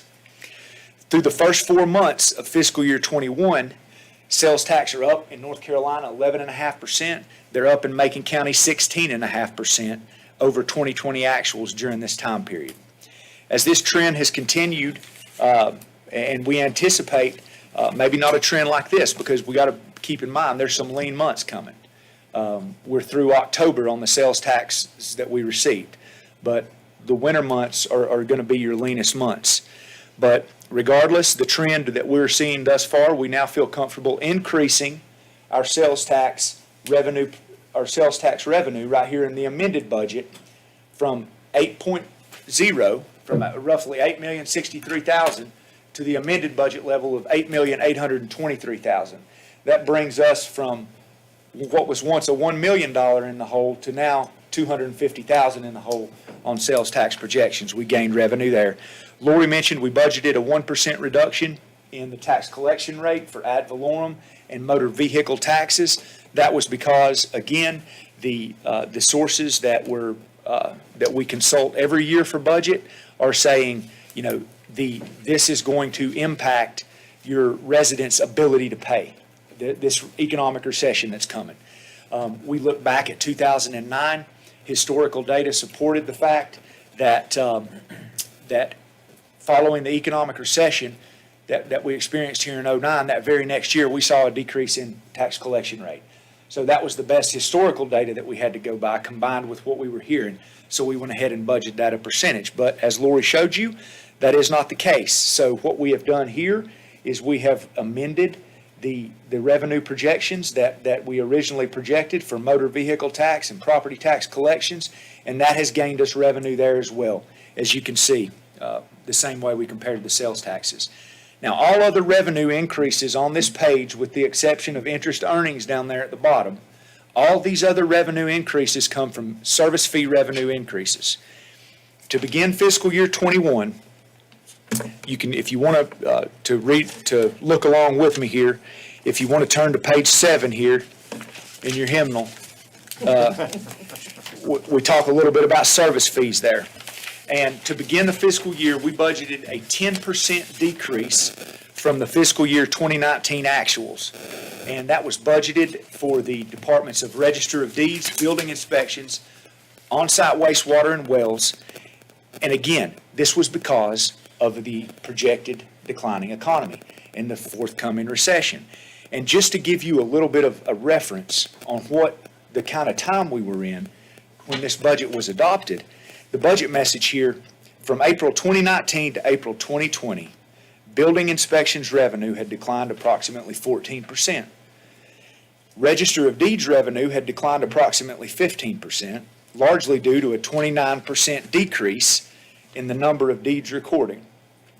According to information gathered from the Carolina Smokies Association of Realtors, revenue produced from real estate sales in Macon County during April of 2020 was $2.6 million, or 24% less than revenue produced in April of 2019.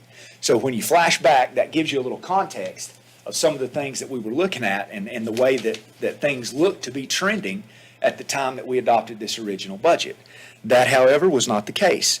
Beginning July 1, 20 through December 31st of 20, we saw Register of Deeds come in at 70% higher than the 2019 actuals.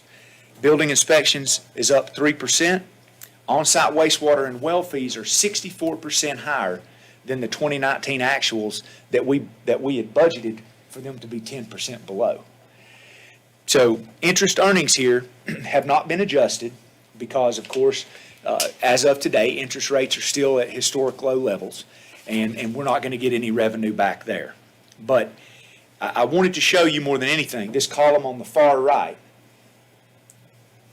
compares the amended budget to the budget that we would have originally passed at the revenue levels should COVID-19 have not been a deal.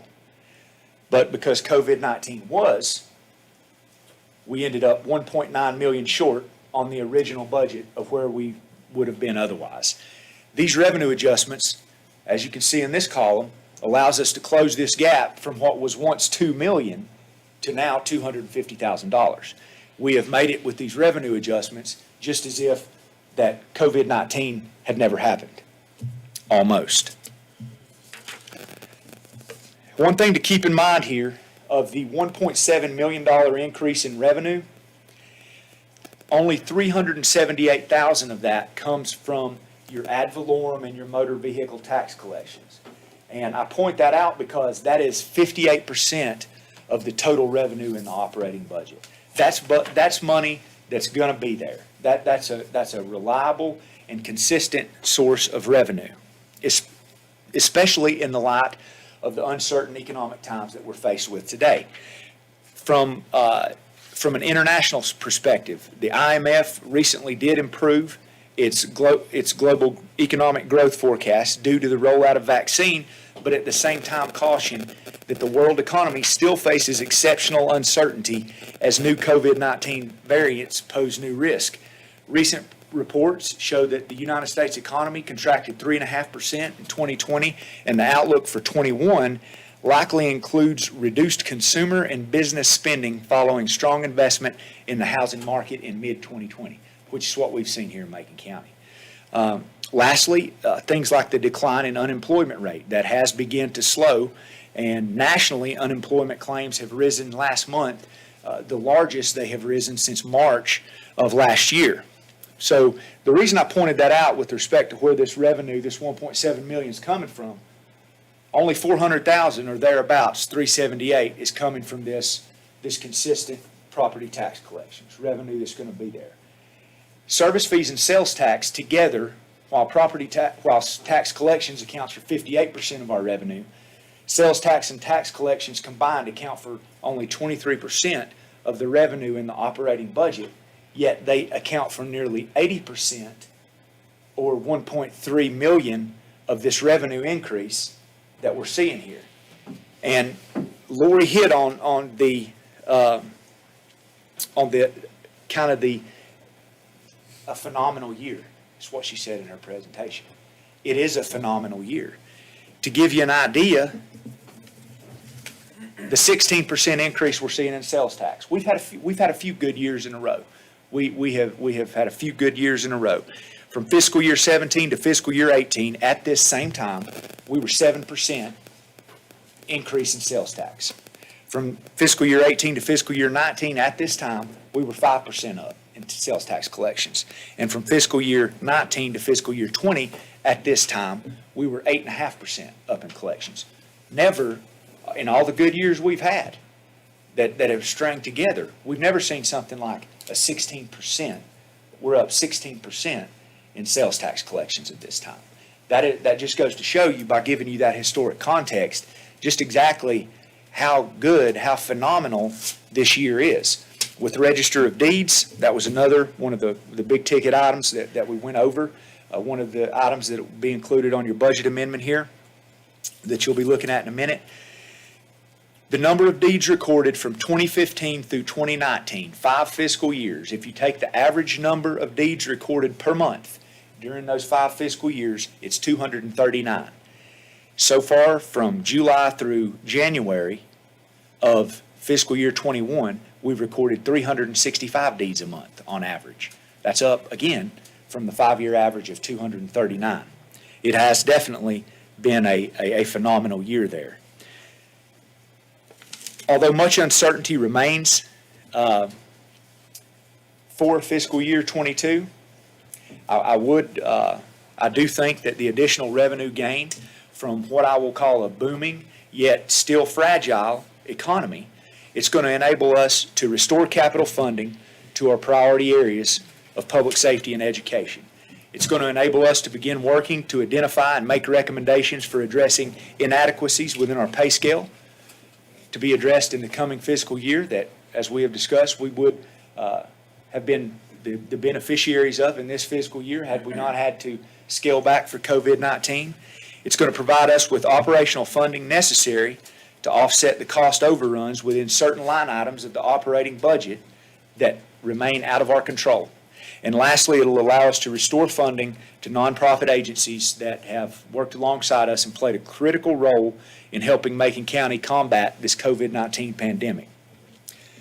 Lastly, the way I'm proposing to allocate this $1.7 million in funding is going to leave us agile. It's going to leave us in a position to, again, if we need to, take drastic measures to reduce this budget. If we get closer to fiscal year 22 and the revenue's not there to support it, we'll be able to take drastic measures to reduce this budget without adversely impacting the operating budget, the county employees, and this operation that we've performed day in and day out. And that, again, is in the event we're looking at another worst-case scenario. And I hate to be doom and gloom, and I'm not doom and gloom, but I will tell you this. This is, as we've alluded to, this is the taxpayers' money. As the sheriff said, our boss's money. And, we can't afford to take gambles with putting this type of funding, influxing it into the operating budget at a time when there's still so much ground left to plow with respect to the end of this COVID-19 pandemic. So it will leave us agile. As you can see, the majority of this revenue, approximately $1.2 million, will go towards capital expenditures, and it's not tied to the operating budget. And that's highlighted here. Everything in red is going to be proposed for capital expenditures. This will be an additional $911,000 in capital funding for Macon County. That'll bring our capital funding level up to about $1.7 million for fiscal year 21, which is actually, with the $700,000 that we appropriated from fund balance, at the beginning of this fiscal year, it's actually going to put us a little ahead of where we have saw the 3-year average for capital spending in prior years. It's going to allow us to make hay while the sun's out, if you will, with respect to these capital expenditures. We're going to accomplish as many of them as we can, upgrade our equipment as best we can, and be prepared to head into fiscal year '22 and take advantage, again, of this economy, but we're not going to be relying on it with our operating budget. In addition to the county, I would propose that we consider doing the same thing to the school system, restoring their capital funding to prior year, fiscal year '20 levels, with a $275,000 increase. The specific county capital request that I'm discussing funding, and now on your, within your budget, you will see on page, within the budget message, on page 17, that is the list of capital requests that were submitted with the original budget. Page 16 shows the capital requests that were funded. And I'm going to read to you now the ones that we're proposing to include at this time. The $21,000 will go towards purchase of a new vehicle and tax assessment. The $124,000, that is $34,450 plus $88,754 will go towards completing our body camera and in-car camera system project, which was started in fiscal year '20. We're able to get half of those done. However, we had to put that on hold in fiscal year '21 due to the COVID-19 pandemic, proposing to bring that on, finish that project out. It includes $200,000. As I mentioned earlier in this presentation, we were able to upgrade half of our data storage system for our IT. This additional $200,000 will allow us to do that other half. We had to split it in half there, heading into the fiscal year. Also, we had no new vehicles. Each year, we hear the sheriff's department, those vehicles receive the most wear and tear, along with our ambulances of any other vehicles we have. They have short lives. They get to the end of life quick because they get a lot of miles put on them. I think the average car, Sheriff's 35,000 miles a year, thereabouts. It don't take long to add up at that rate. So with respect to that, we're proposing $228,660 to go towards replacing 6 of those patrol vehicles so we can keep that fleet, keep that mileage down on the overall fleet, and keep those vehicles on the road. And lastly, as far as the county goes in emergency medical services, we have an ambulance remount here at $113,623, and a new EMS coordinator SUV, $34,772. That brings that additional $911,000 to county pay-go, along with the $275,000 to the public school system. We're also proposing to allocate $150,000 to go towards working with an outside firm to come in and look at the work that has been accomplished by the county thus far, and with respect to our pay scale inadequacies. We want somebody to come in that does this for a business. It's what they do day in and day out, can look at what we've done, can make sure that our salary levels are regionally comparative and regionally competitive, make sure that our job descriptions are reflective of the duties that our employees are performing, and make sure that they're compensated for those duties appropriately. Lastly, we want them to work with us to put policies in place to be able to show a clear path toward if somebody's out here and has previous education, and can we increase the starting salary to recruit and make recruit and retention better for us. We want to be able, if somebody goes and receives a certification or receives a degree, what is that worth? And that's why we want somebody to come in and say, what are other organizations doing? How is the way to implement that, and help us implement that and move forward with that. That sums up the $911,000 in operating expenses. I've hit on the $275,000 to the school system. Let's talk about the operating expenses lastly. Now, as I said earlier in the presentation, there are within the operating budget, especially the detention center, there are line items, namely out-of-county housing and medical treatment that fluctuate wildly from year to year. Now, I'll give you an example. The out-of-county housing costs for the entire year of fiscal year 20 were $96,000. We budgeted $100,000 for fiscal year 21. Again, we were faced with a revenue shortfall. We wanted to keep the budget the expenditures as lean as we could. Had a great year in 20, so we put $100,000 in there. Right now, we're at $140,000 in out-of-county housing cost for inmates. Same thing with medical treatment. In fiscal year 20, we spent $280,000 for inmate medical treatment. As of today, we have already spent $324,000 in inmate medical treatment. And the sheriff can expand more on that if with any questions.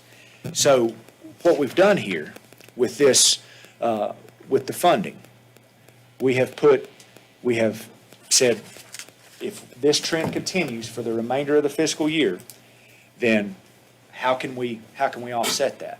So we have taken that, we've projected that out as if this trend were to continue, and we have added it to these line items.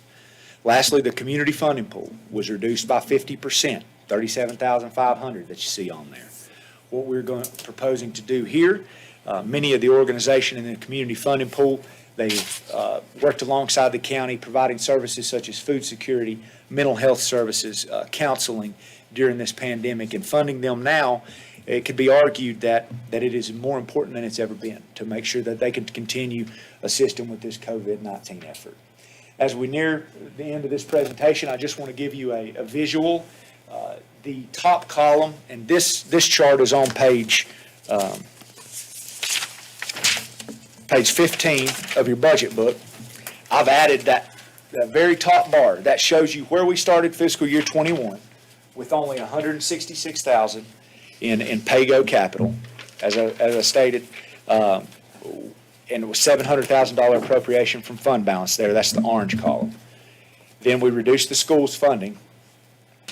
But the top bar here shows you what originally started as the leanest, by far, capital budget that we've had the whole time I've been here. We're able to make lemonade. We've got lemons, and we was able to make lemonade with respect to capital expenditures. We've increased it. It's going to allow us, again, to make hay while the sun's out. It's going to allow us to improve the efficiency and the effectiveness of the services we provide by upgrading equipment, upgrading our IT services, and upgrading our ambulances, things of that nature, those emergency services that people rely on most. And lastly, it's going to leave us agile, prepared to move whichever way we need to, whatever the next fiscal year might bring, which, as of right now, the sun's shining, but, we never know. We never know. There's a lot of things on the horizon there. So we'll maintain our strong financial position, stay on track with respect to these capital improvements, begin to lay that foundation for pay plan revisions heading into fiscal year 22, and we'll continue to remain agile, prepared to go whatever way we need to go, should economic uncertainty, should the storm come, should the storm that we were expecting in 21 come. But nonetheless, that is what I'll propose. Lori has the budget amendment, and I will pass that out to you at this time. We're certainly, I'm up here free to discuss any questions that you might have with regards to this or anything else. Mr. Earl, I want to say one thing. I appreciate you increasing the nonprofit community funding, because here in our community, their work to the hill at this time. Yeah. Put their money back in there. I work with Kids Place. They do a tremendous job. A lot of these other units do too. But appreciate you bringing that back up. Sure. I would like to bring something up. Yes, sir. We're on the list. While, Talk to him. while you're doing some maybe like regional wage comparisons, with our county employees, Can you look and see if there's any kind of structure, wage increase structure, or maybe cost of living? Yes, sir. Annual increases? Absolutely. Kind of give something to, That's one of the things that, and I failed to mention it, but one of the things we want, because, and that's one of the feedback we've been getting from a lot of departments, is there's no set structure on moving people through the pay scale. And that is one of the primary issues that we want to address with this. And as an employee, I mean, that's my goal, is, Right. how do I make more money, how do I? Absolutely. This level, and, Yes, sir. but thank you. Yes, sir.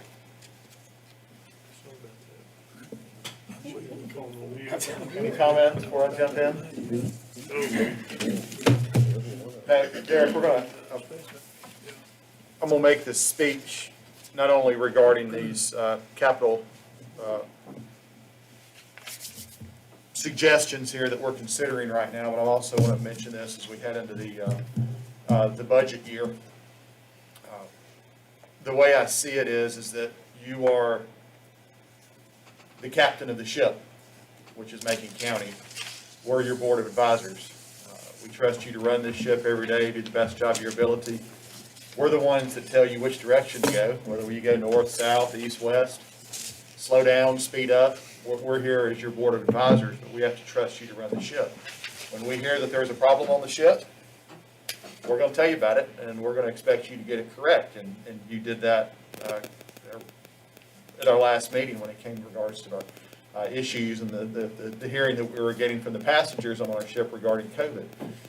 When you're doing a great job, we're here to pat you on the back. So again, I see us advisors. So when you hand us something like this, and you study this, and your team, Lori, your team study this a lot more than we do. So, and we believe in you as a group here. So I personally respect and like your decisions, and I don't see any major problems from my perspective of what you're suggesting here. I think it gets us back on track of where we need to do, and that's kind of my thought. So I'm in favor of this. Now I'm going to expand on my ship speech as we head into the next item number 5 of our agenda today. But I think you're doing a fantastic job as the captain of the ship, and I'm pleased with your efforts. So Thank you. thank you. Yes, sir.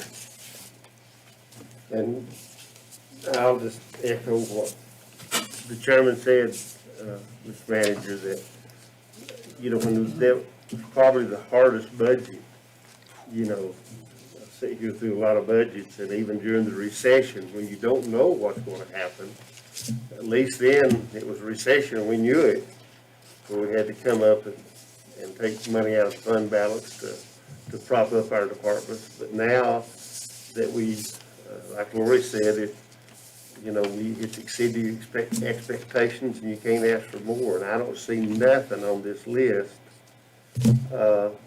that's frivolous. I mean, it's money that was cut from the original budget, and it's just a matter of catching us back up to speed, like the chairman said. So I certainly don't see nothing there.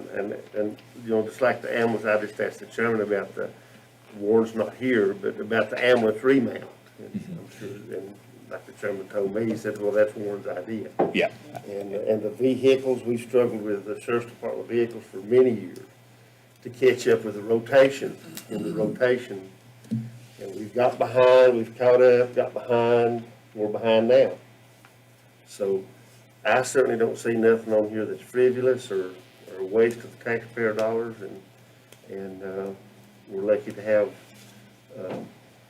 Lori's department and you, Mr. Manager, that watches out of the taxpayer dollars. That's our biggest job up here, so. I think this is what this meeting's for, this mid-year budget. Go back and look at this stuff Yeah. and see what you Right. can reduce. If you can put it back in, let's put it back in. Right. Yeah. I agree with Mr. Tate, Mr. Bill. Doing a good job. Paul? One thing I would add before, I spoke with Patrick Betancourt, and, like we said, some of these community organizations, the nonprofits, were getting hit in social services with the increased demand as well. And Patrick, there is one item that he and I have talked about it in the last few days, with an additional social worker, supervisor he's wanting to add on. And he is going to come before this board in February, next Tuesday. Wow. And he's going to make that request. And that is going to be a position that is offset by, it's going to have revenue offset with it. We'll get money back from it. But nonetheless, we can make it work without having to, with the funds authorized here today, as long as, if after you hear Mr. Betancourt, if that's something the board's inclined to do, we'll be able to make it work Find somebody to fill the position. with this. That's right. We'll be able to That's the make it work problem. under this revenue structure. Thank you, Mr. Chairman. We got a motion to approve the budget amendment. I make the motion we approve the budget amendment as presented by the county manager and our finance department, Mr. Manager, in the total of $1,727,000. Second that. We have a motion by Commissioner Bill, second by Commissioner Shields. Any further discussion? All in favor signify by saying aye. Aye. Opposed? Good job, Mr. Manager. Thank you, sir. All right, moving on to our, what are you thinking about next year? Fiscal year '22, Macon County Schools. It does look like Dr. Baldwin is here, so welcome. Thank you, Mr. Chairman and Board. I am Josh Lynch. Welcome, from Josh. Representing Macon County Schools. Dr. Baldwin had a prior engagement, and he regrets not being here, but we will present. Josh, who's that woman with you? That's Miss Angie Cook now. Angie? She's a wild woman. You gotta watch her Angie back there. Cook. Hey, Angie.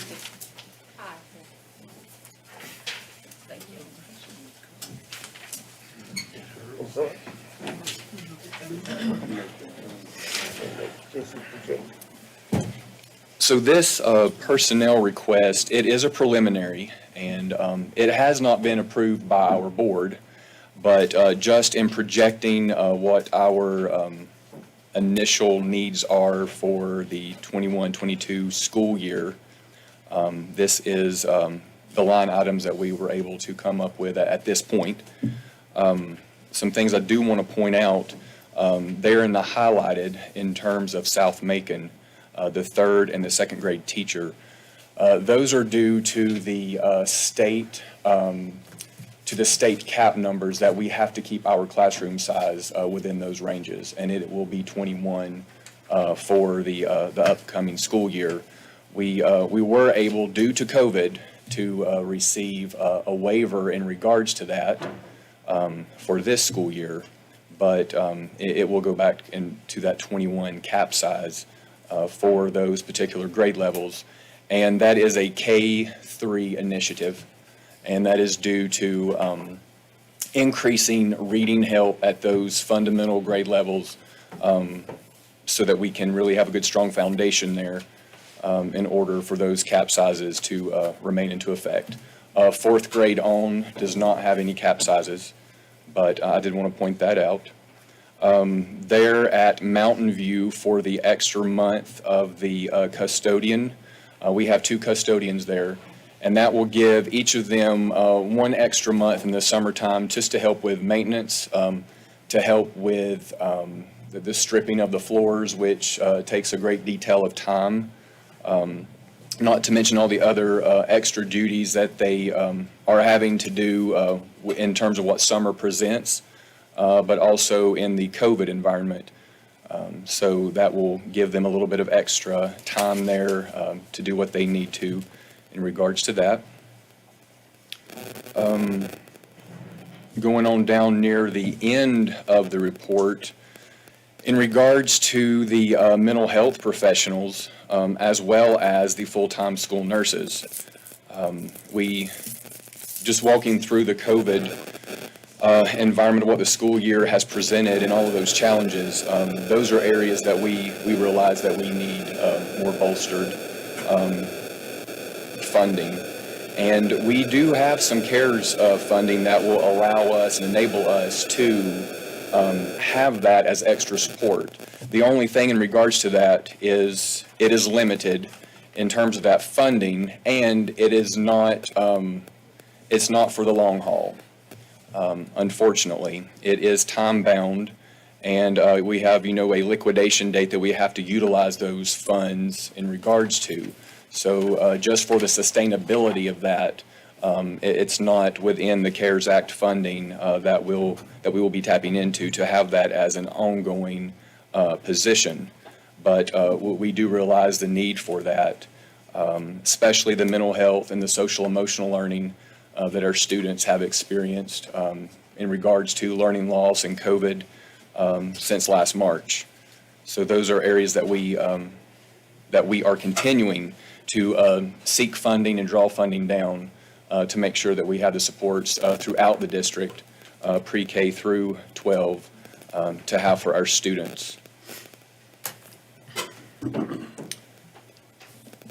Are there any items that you would like for me to expound upon in regards to the report? I'll let you kind of marinate on that for a little bit, but just as Mr. Rowland had basically stated, the school system itself, we've gone through a lot of challenges this past school year.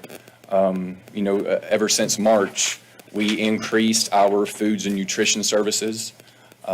We have had that program going from the day of the closure all the way through our transportation department, bus drivers. They have really, been pressed, and there's been a lot of challenges they have worked through. But we have had the opportunity to have that food program with all of our students since the closure, and we continue to do so. And a lot of our departments have, been strained, but we have been able to pull together and really make that happen for the betterment of our students and provide for their needs and moving forward. Angie, is there anything that you think I need to expound upon, or anything you can? Let I me will ask you, say about the mental health stuff, nurses, like Mr. Bill pointed out, is finding those people to be able to serve and have those skills. True. I got some questions on that, Joshua, Absolutely. when it comes around. And when Angie had mentioned that, we have had positions posted for quite a while in those areas, and just unfortunately, we're unable to, fill them. And so that's a challenge. Well, Josh, you mentioned that because if you look, that's almost half of what is the mental health. Sure. That's almost half of what the bottom line is. Right. On that, just to backtrack, even before COVID, we were in crisis in our schools. in mental Absolutely. health, Yes. And have been. Very much so. And especially at the high school. And other schools too, but the high school was much worse. And we had started down a road to try to help.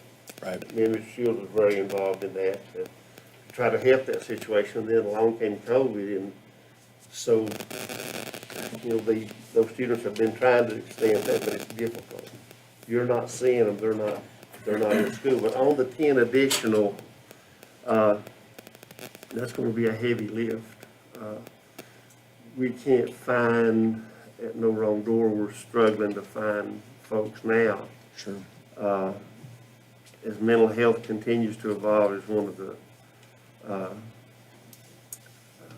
real problems in all of society and in our schools especially.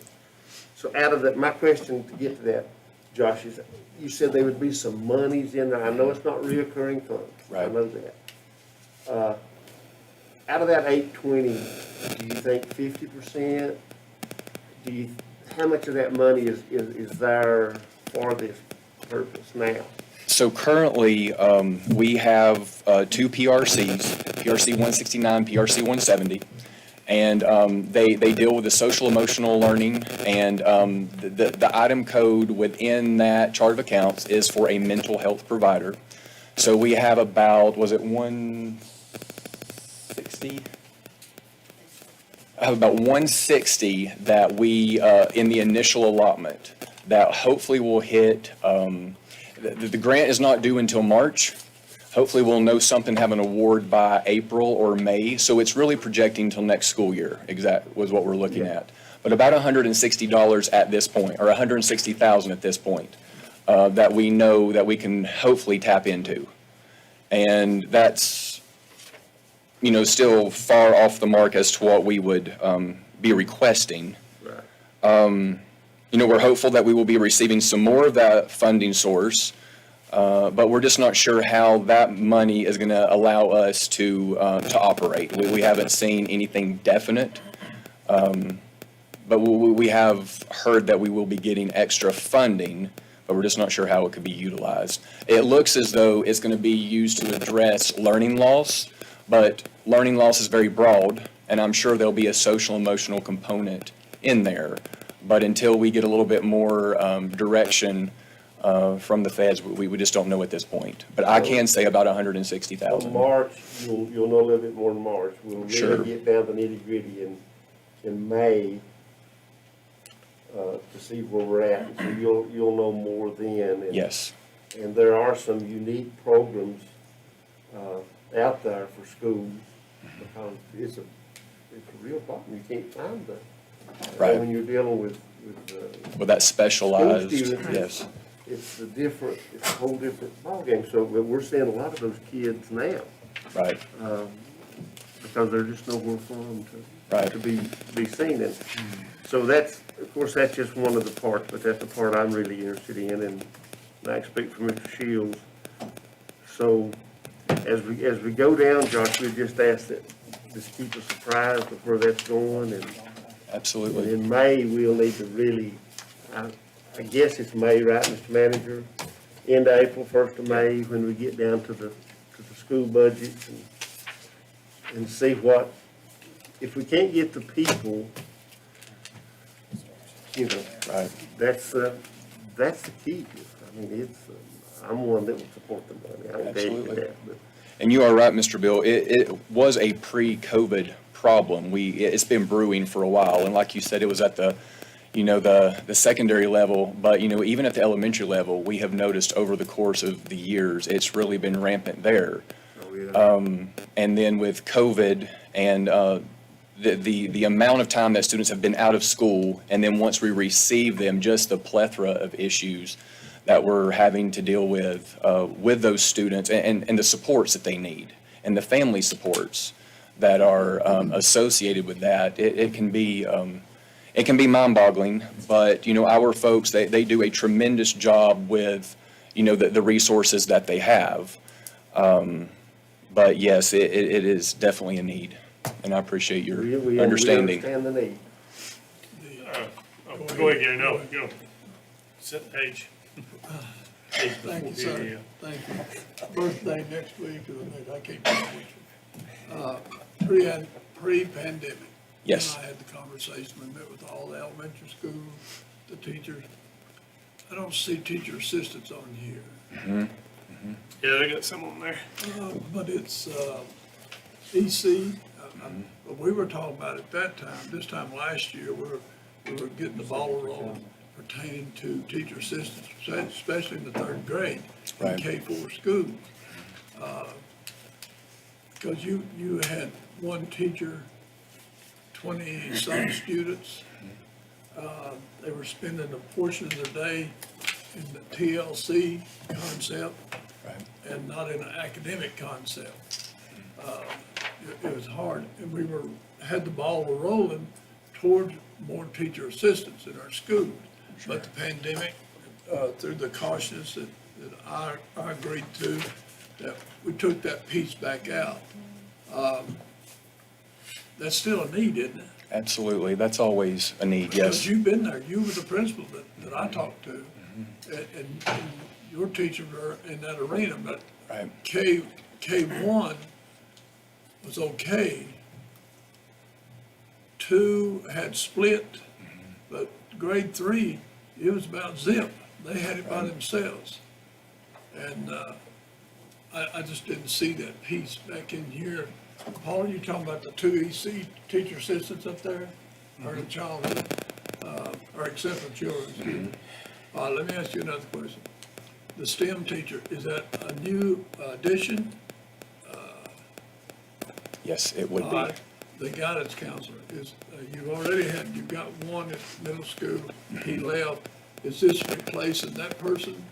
No, we have a school counselor there, so this would be in addition to. You'd be taking his place, the one that left? No, we have that position filled currently already, so this would be a second school counselor just for the number of students that they have. They have 600 and something. Right. And is that each group, or is it need for two counselors? And we've really found, especially at MVI, at the intermediate school, as well as the middle school, the number of issues that they deal with and the magnitude that they deal with is much different than at the elementary level.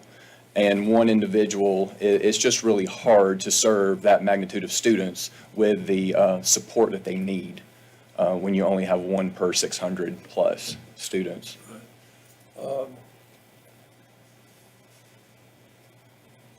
I'm not sure this is the time to talk about this, because it goes back to capital, this conversation. At a point in time, though, we need to talk about Olive Valley Elementary School in that emergency situation, potential emergency situation that's gonna pop up, and that may be, We need to have Chris, a liaison or something, maybe a liaison committee meeting or talk about it. well, I think the board needs to Be make sure aware. they're aware of the potential problem in Olive Valley Elementary. And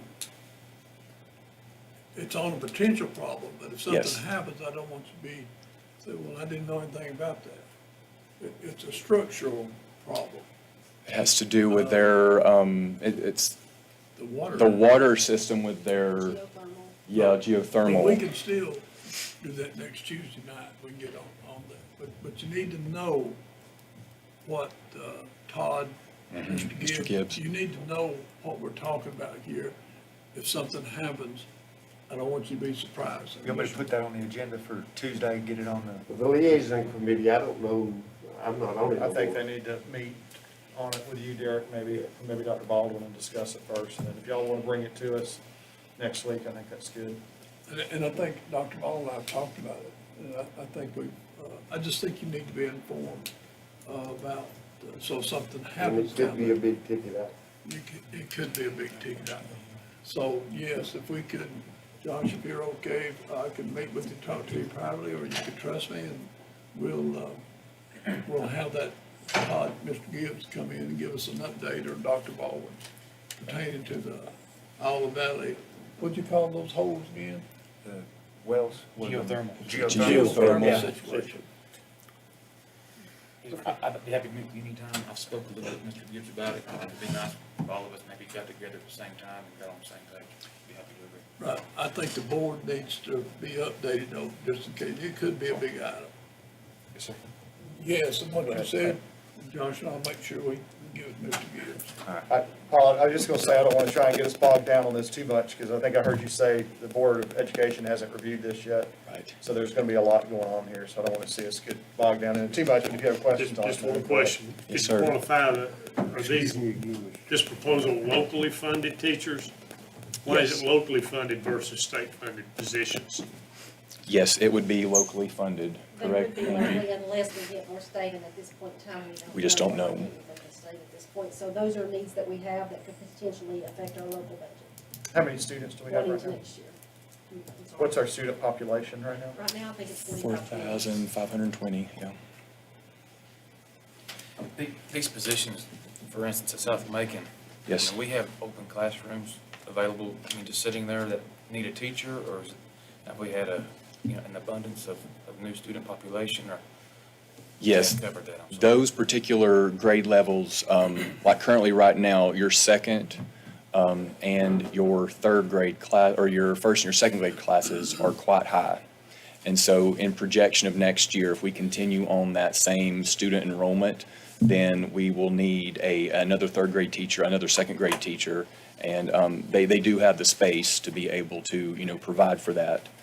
But in order to keep those grade levels at that cap that we can't exceed, that would be what we would have to have in moving forward. Thank you. Yep. Any further questions? Thank y'all. Thank you. Thank you. Good job.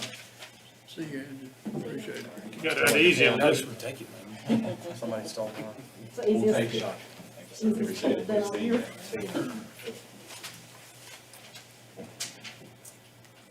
All right, fiscal year 22 goals and expectations, Macon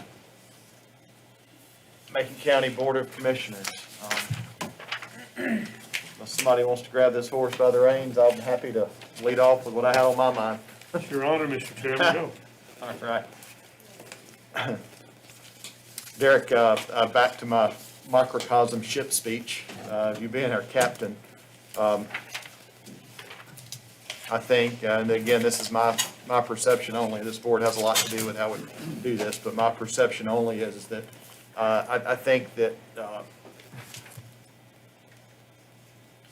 the county as a whole needs to keep our taxes flat again for this year, and try and keep everything in range. It's still, I think our economy can still have some major fluctuation to it, which scares the bejeezy out of me for a number of reasons. And I feel blessed that Macon County, based upon those numbers we got earlier, of where we stand, there's a lot of counties, I can assure you, in North Carolina and across the country that are not as fortunate as we are financially right now and are having to make a lot of tough decisions that we are not. In other words, we're just spent $1.7 million on trying to catch up our capital, so I feel fortunate. But with that being said, I think we need to keep it, we need to stay flat based upon what we can produce under our current revenue streams. I also think that our team, which we're in the service industry, our team as a whole has worked extraordinarily hard through some interesting times to make things happen, and I like that. I applaud you on doing the pay study this year, because it's obvious to me from what I'm seeing there is some compression in some departments, and there's also some funding issues, especially in the sheriff's department, as we've seen a lot of our team go to other entities within our own county. And there's no reason for that. In my opinion, in Macon County, they should be working here. We need to have the best of the best, because we don't want any pirates taking over your ship, Captain. So I think you need to fund, make sure we're funding your team appropriately, and we're going to be looking forward to receiving that. Really, the only other item that I have, Mr. Manager, is that I would really like to see this county. We have a lot of new people coming in right now. We have a lot of money being spent here. We're obviously an extremely desirable place that people are either wanting to buy a second or a third home, or they're wanting to call it their primary residence, and they're wanting to move to Macon County. And that's obvious by the trend that we're seeing through a number of different sources. So I want to make sure that Macon County is clean. I want to make sure that our buildings are up to par. I want to make sure that our grounds, Parker Meadows, for example, I want to make sure everything is being taken care of to the best of our ability. And I want to make sure what I consider as part of the face of Macon County, our solid waste recycling centers, are clean and up to speed, and we're doing the best we can to make our government welcoming and not necessarily an eyesore. I think you can catch where I'm going from. And I wish, I don't wish that Macon County took care of roads, because I understand the state does, but driving down today and you look at the trash on the sides of the roads, and I don't know if we can do anything about that as a county. Maybe we can, but it would be nice just to keep our county clean and welcoming and a good place for people to call home. And I don't have any capital requests this year, other than the obvious things we're working on now. And I applaud you and hope you keep business running as usual, because I think you're doing a great job. And that's my speech. I'll go off the gangplank now and jump off. In regard to your trash, there've been a lot of people, maybe law enforcement, but somebody's picking it up on our, going out 64 bypass.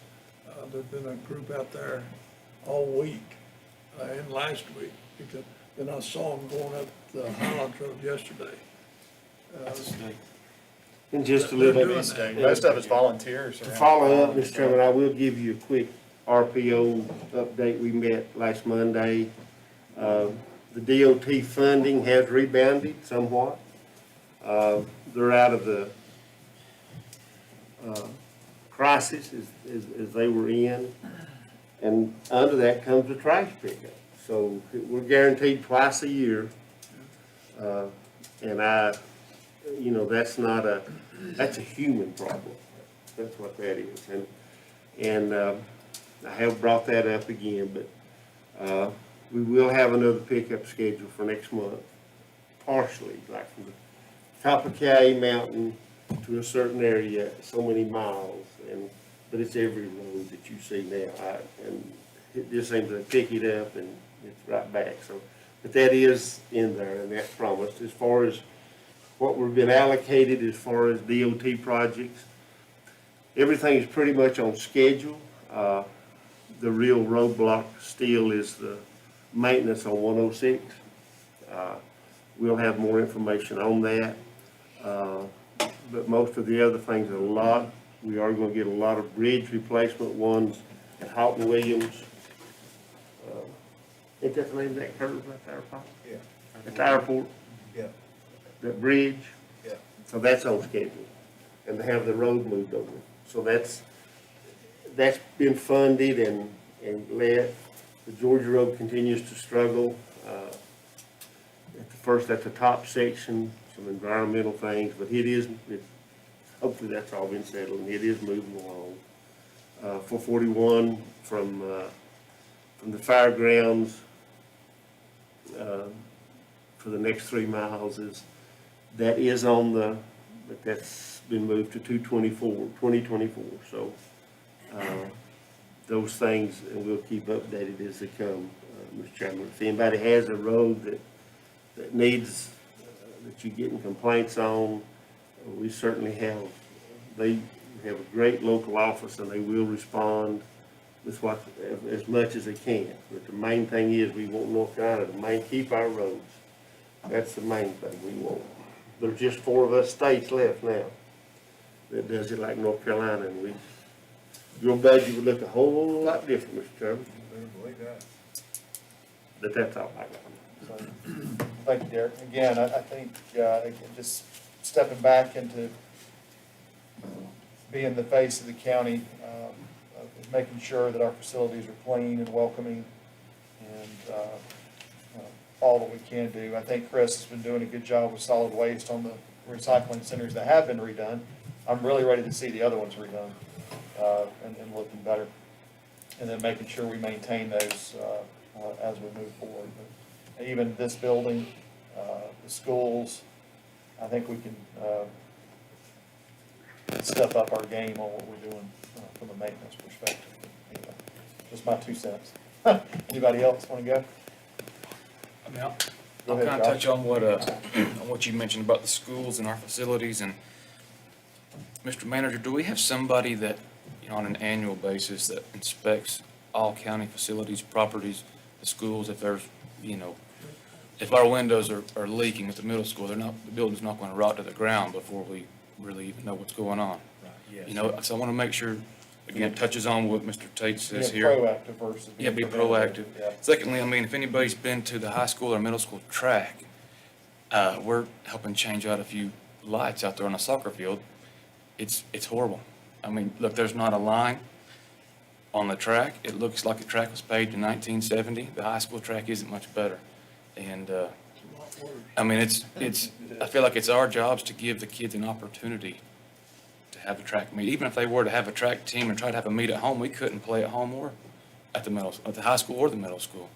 So that's something I think that's maybe our job with the help of the school board. We kind of need to team together and make sure, we give our kids an opportunity. And, Mr. Young, I believe the last time about that track, and you can correct me if I'm wrong, we just decided that we had spent so much money on that high school track because it's just so wet. We tried repaving it, we tried that fancy new stuff they put on it. It didn't work. Nothing's worked. We pretty much abandoned that. I mean- or a new track somewhere that's legal, because this one ain't, high school is not legal. You know, and listen, I agree with you. The problem is, I mean, there's kids coming and going through school that they just don't want to hear that, you know? And what if we went to the middle school? We shouldn't have any drainage issues there. The high school baseball team plays there. Let's put the money there if the high school doesn't work. But lastly, Let me just say, just respond. Okay. Everything you're talking about there, we probably need to get you down and talk to you about the historic things Yeah. that we've talked about. Because, let me just say one thing, you've been on that field more than anybody else, with the nose rubbed in the ground and stuff. But the middle school, we have to be careful that you're not taking all your athletic events over there. They can't accommodate it. You've got a drawing right back in here, kids are dressing on the bus, undressing on the bus, you know, in order to get the sport, baseball, track, softball, what it may be. So it's the congested area that kind of makes me pause. I'm definitely for a track at the high school, but I'm not for throwing money just down the well, drain. I mean, no disrespect. I understand what both you gentlemen are saying there. I'm just saying, I feel like it's not fair to the students that are coming and going that haven't had an opportunity. And I agree with congestion at the middle school, and I agree we need to keep the high school at the high school and the middle school at the middle school, and I agree with that statement. So also, I just want to touch on, like I mentioned earlier, with the pay structure, potential, you know, annual cost of living increase, just to, you know, keep our employees here, you know, keep our sheriff's department, EMS, our county, all county employees. At least we deserve them the right to look into it. All right, y'all ready for this? Yeah, go ahead. No. Prior to COVID, broadband was a big topic here. We don't want to drop that, and I appreciate what Tommy brought to us, developing a cookie cutter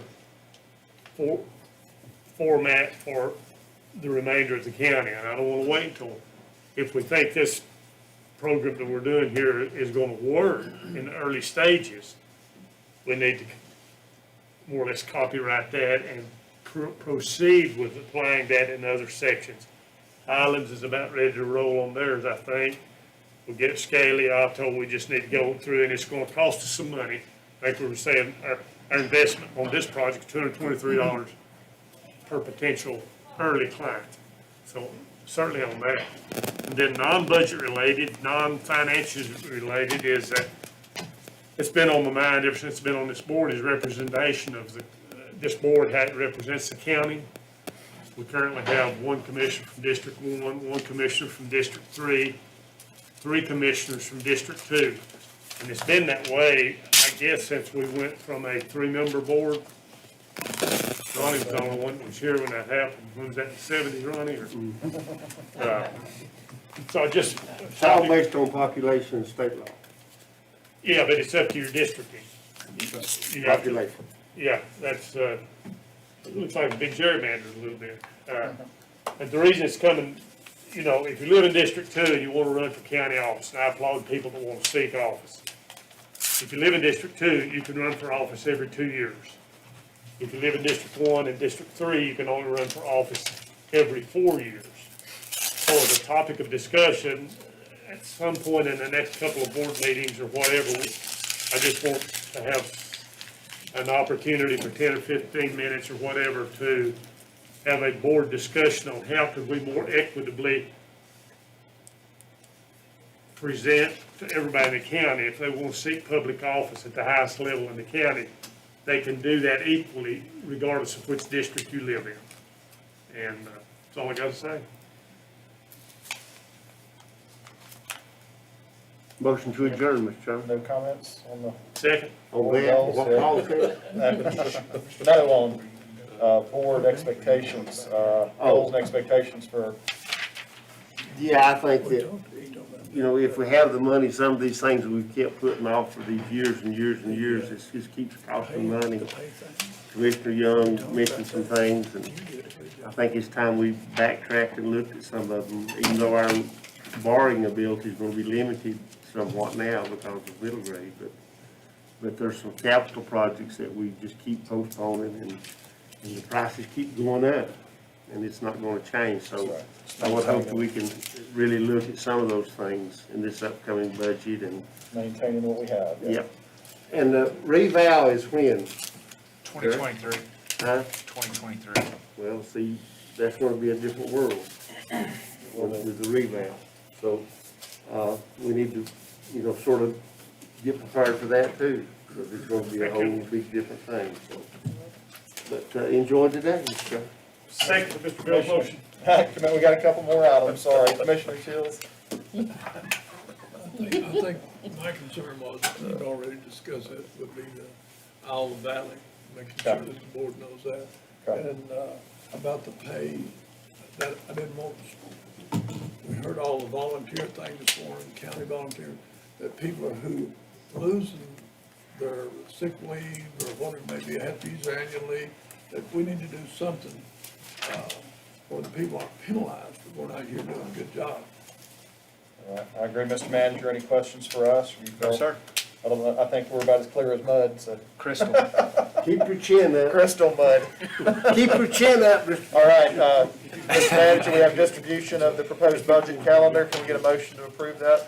Motion to approve, Mr. Chairman. Got a motion by Commissioner Bill to approve the 21-22 budget calendar. Got a second by Commissioner Young. All in favor? Aye. Aye. Mr. Manager, do we have a reason for a closed session? I know we still have several things we're working on, or do you want to hold that until Tuesday night? We can hold that till Tuesday, if y'all, Okay. if y'all would like. That'd be good. All right. Now you're ready. We got a motion to adjourn. Motion to adjourn, Mr. Chairman.